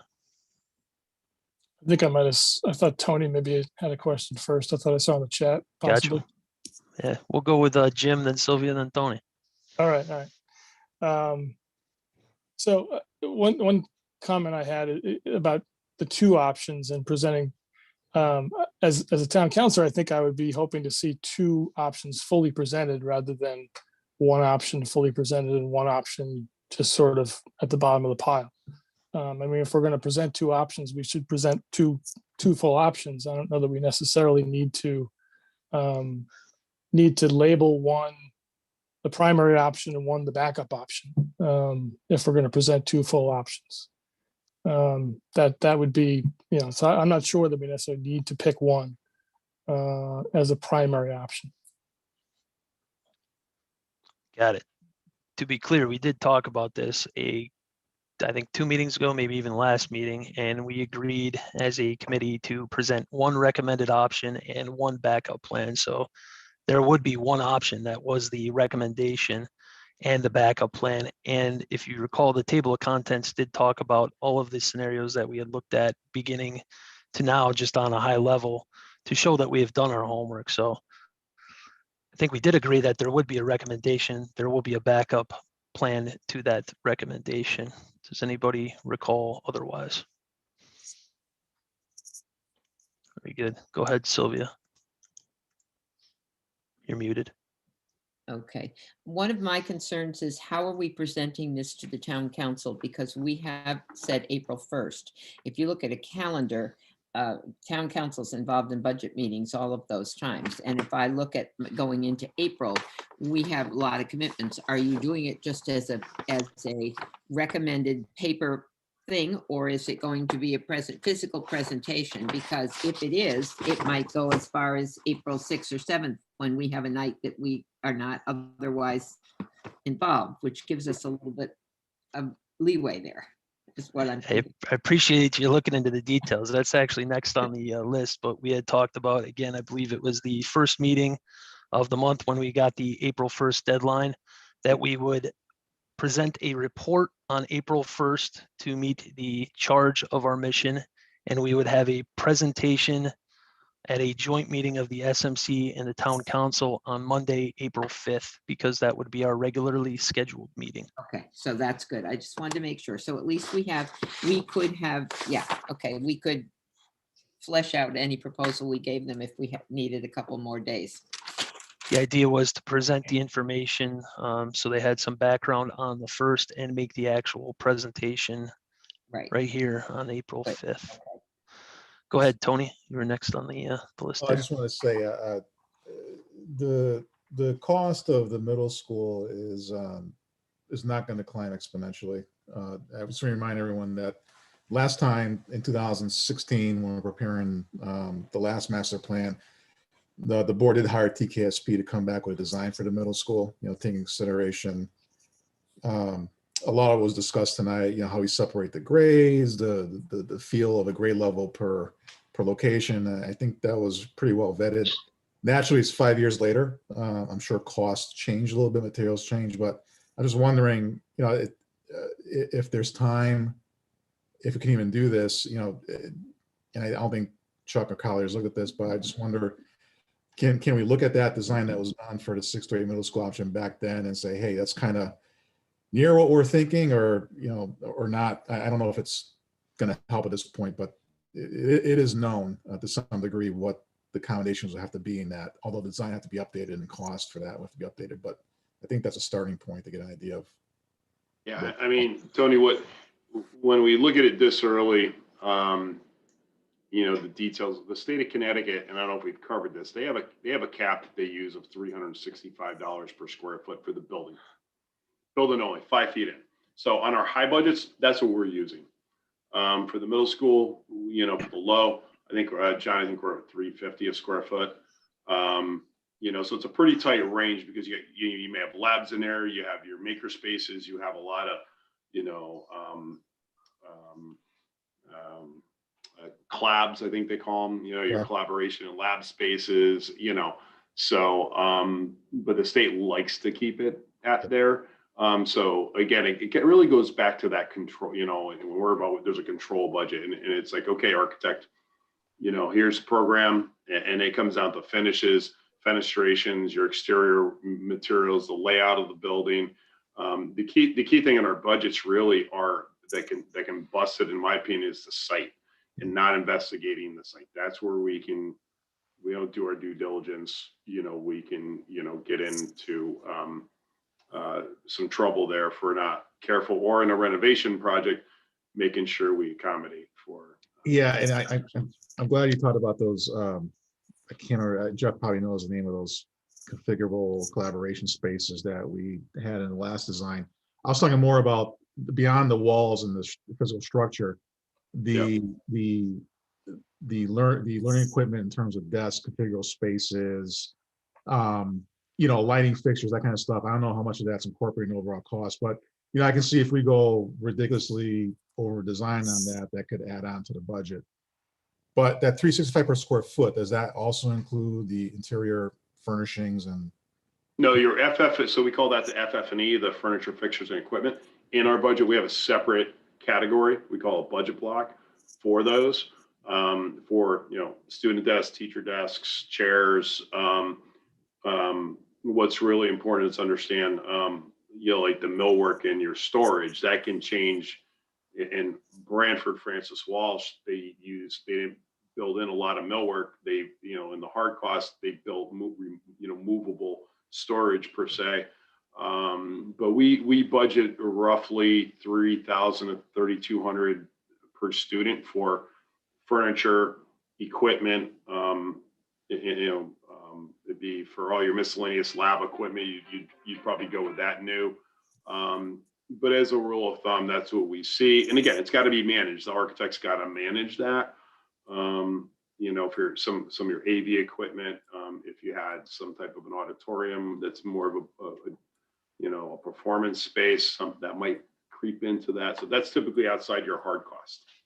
So but essentially, at the end of the day, the final design has to be done with all the costs identified to meet that design, and that ultimately dictate what the final number is going to be, barring any other site issues that might come up.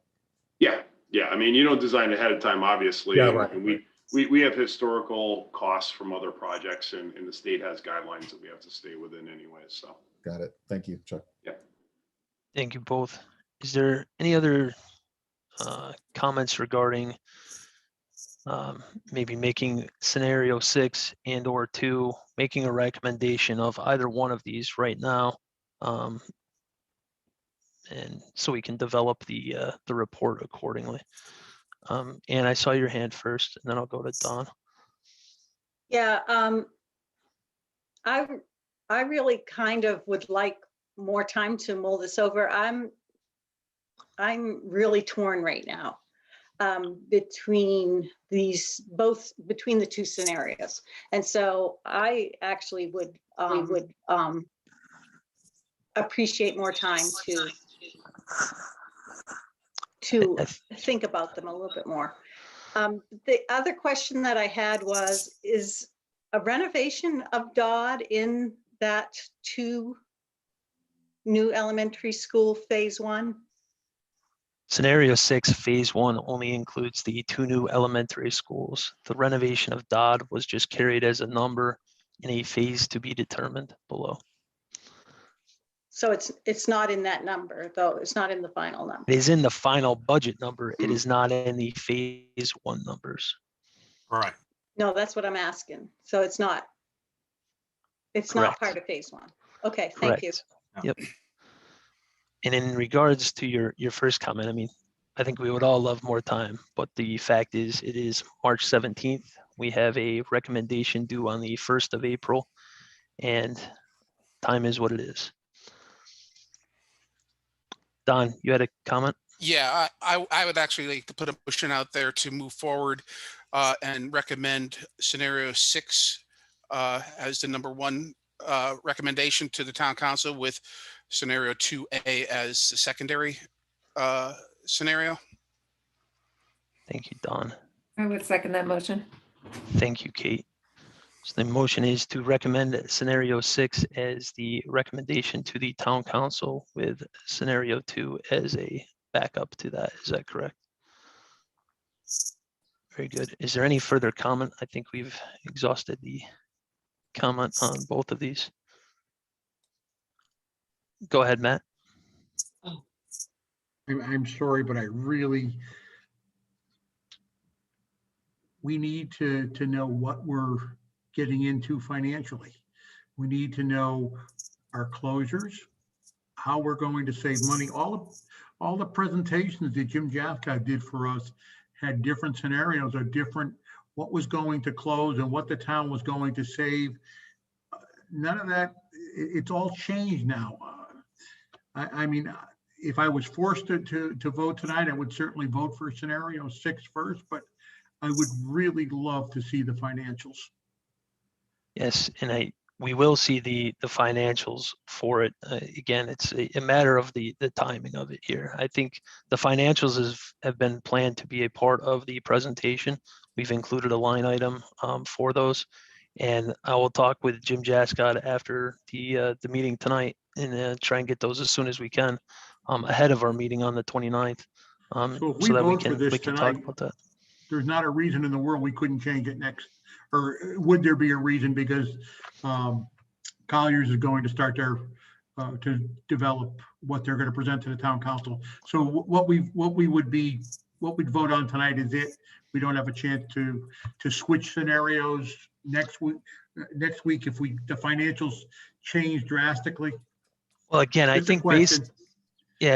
no, I don't think there would be a chance to switch, but I do believe that given the budgets and the costs that we have laid out right now in phase 1, you can make a pretty solid assumption of which one would have the greater tax impact to the town versus the other.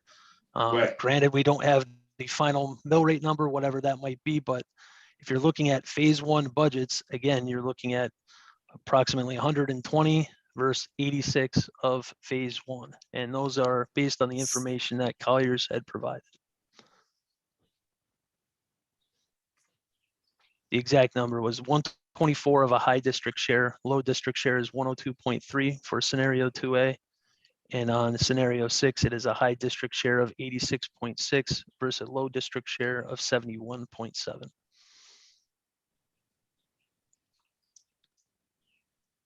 Is there any other final comment? Go ahead, Kate. Plus the addition of whatever the land is going to cost, what you end up doing that as. And will Jim Jascott be putting that also when he does his financials as part of that whole package?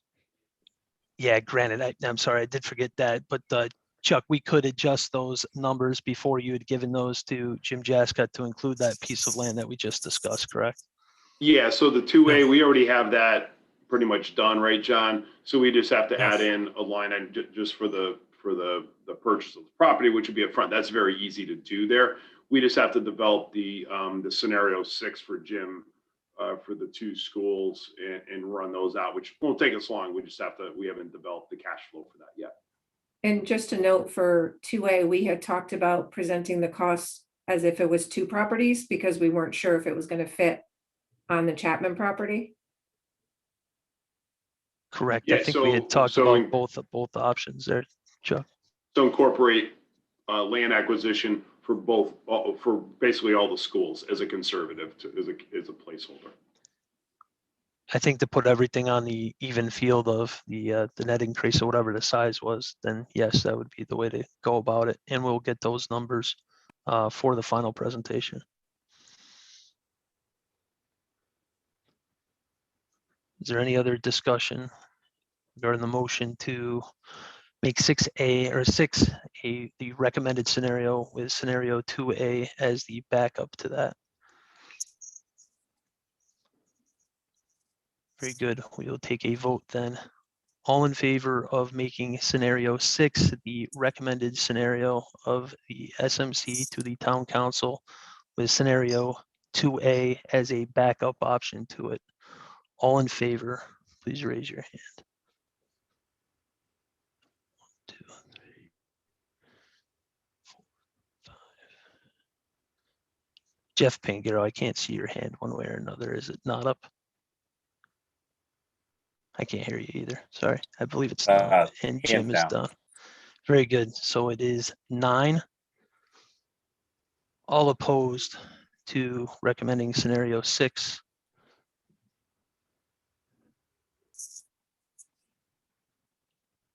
So you've got 3. 2, we've got 2. 3, Ann, Jeff, and Jim. Jim Jinks Jim and, Jinks, Jeff Pingaro, and Ann Harrigan are opposed. okay.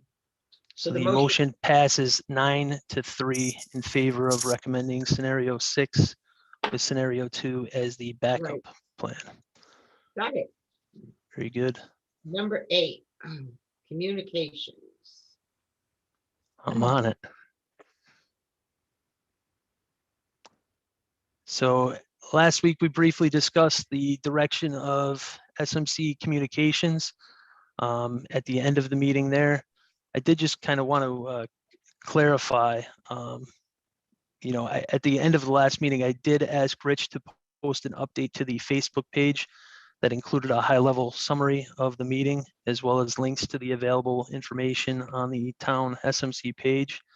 I do believe it is important to keep that line of communication with the public going, and I believe it's appropriate in that manner. I think what my intention in talking about the communications was that we are just making any decisions given the timeline at the full committee meeting. So if there's any other comments related to communications or public outreach at this point from anybody or anyone that may be opposed to keeping these Facebook updates going, I know that's how many people stay in touch with the group. Is there any comments? Go ahead, Kate.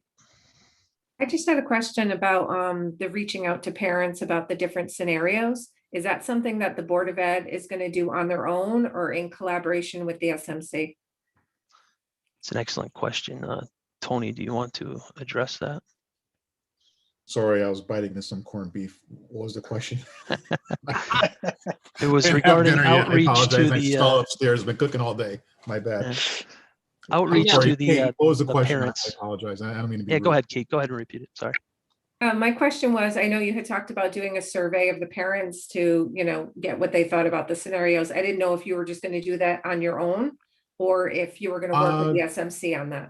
No, I don't think I ever even mentioned a survey to parents. I guess surveying in the context of, and again, I can also defer to Jeff to this on this too, because again, last time around, the then board had, that committee had a series of public informational sessions, much like the group has done here with various stakeholders, business, parents, PTOs, retired senior citizens, et cetera. And there was also, I think, 1 or 2 open forums the board had in public before we got to the town council. Unfortunately, we didn't have time to do more of those public forums due to time constraints in April. It was our goal back then to, once it's got to town council, continue that public feedback through the board. Again, we haven't discussed this in a lot of detail with the board yet, but I suspect we're gonna do similar things where definitely more outreach to the PTA groups, the parents, give enough public meetings so folks can voice their ideas one way or another, especially when the aspects are known. Whether or not a survey is done, I don't know. You know, I know it's talk even last night, I think Don mentioned, you know, probably been a good idea to do the survey or do it again when the numbers are known and when the ed specs are known. I don't know if they're gonna go that route, but for me personally, no matter what happens after April 1st, this committee and even prior members that are not part of this have done a tremendous amount of work. I would find it very odd if we didn't take advantage of the folks and continue using your help in some way, shape, or form, whether it's through this committee or perhaps other committees that the board has to form for various parts of these projects. So I can't tell you if we're going to do a survey or not. You know, Jeff, you can certainly chime in, and Chuck from Colliers. I'm not sure if that's something that South Windsor did as part of their process, but certainly any way that we can take advantage of this, of you and this committee's time, we certainly will. I don't know what that looks like yet, but I didn't tend to do a survey, but that's not out of the question, I guess. Does that answer your question, Kate? Very good. Is there any other comments from the committee regarding communication, public outreach at this point? Again, with you know, about 2 weeks to go to the presentation. Very good. So Rich, again, I think if we could give a high level update on the Facebook page and point the folks to the SMC page on the town page, that would be appropriate. Does anybody disagree? Do that. Very good. On to agenda item number 9. We talked about this already, but the next meeting of the SMC is scheduled for Monday, March 29th at 7. We'll be discussing the final draft from Colliers and the lingering details for the presentation to the town council. The report from Colliers is going to be delivered to the town council on April 1st. And the presentation to the town council again will be made at a joint meeting of the SMC and town council scheduled for Monday, April 5th. Between now and then, we will have, I'll reach out to Jim Jascott with Chuck Warrington and get him the information we need to get the cash flow scenarios in our hands as soon as possible. And a draft of the presentation will be sent from Colliers to the committee on the 24th. So bring comments to the meeting on the 29th with that. Is there any questions regarding next meeting dates, topics, or anything between now and then? Very good. And then the final item, is there if there is nothing else, a motion to adjourn the meeting? So moved. Good. Thank you, Don. Thank you, Kate. Thank you, everybody. Thank The you. SMC meeting is adjourned.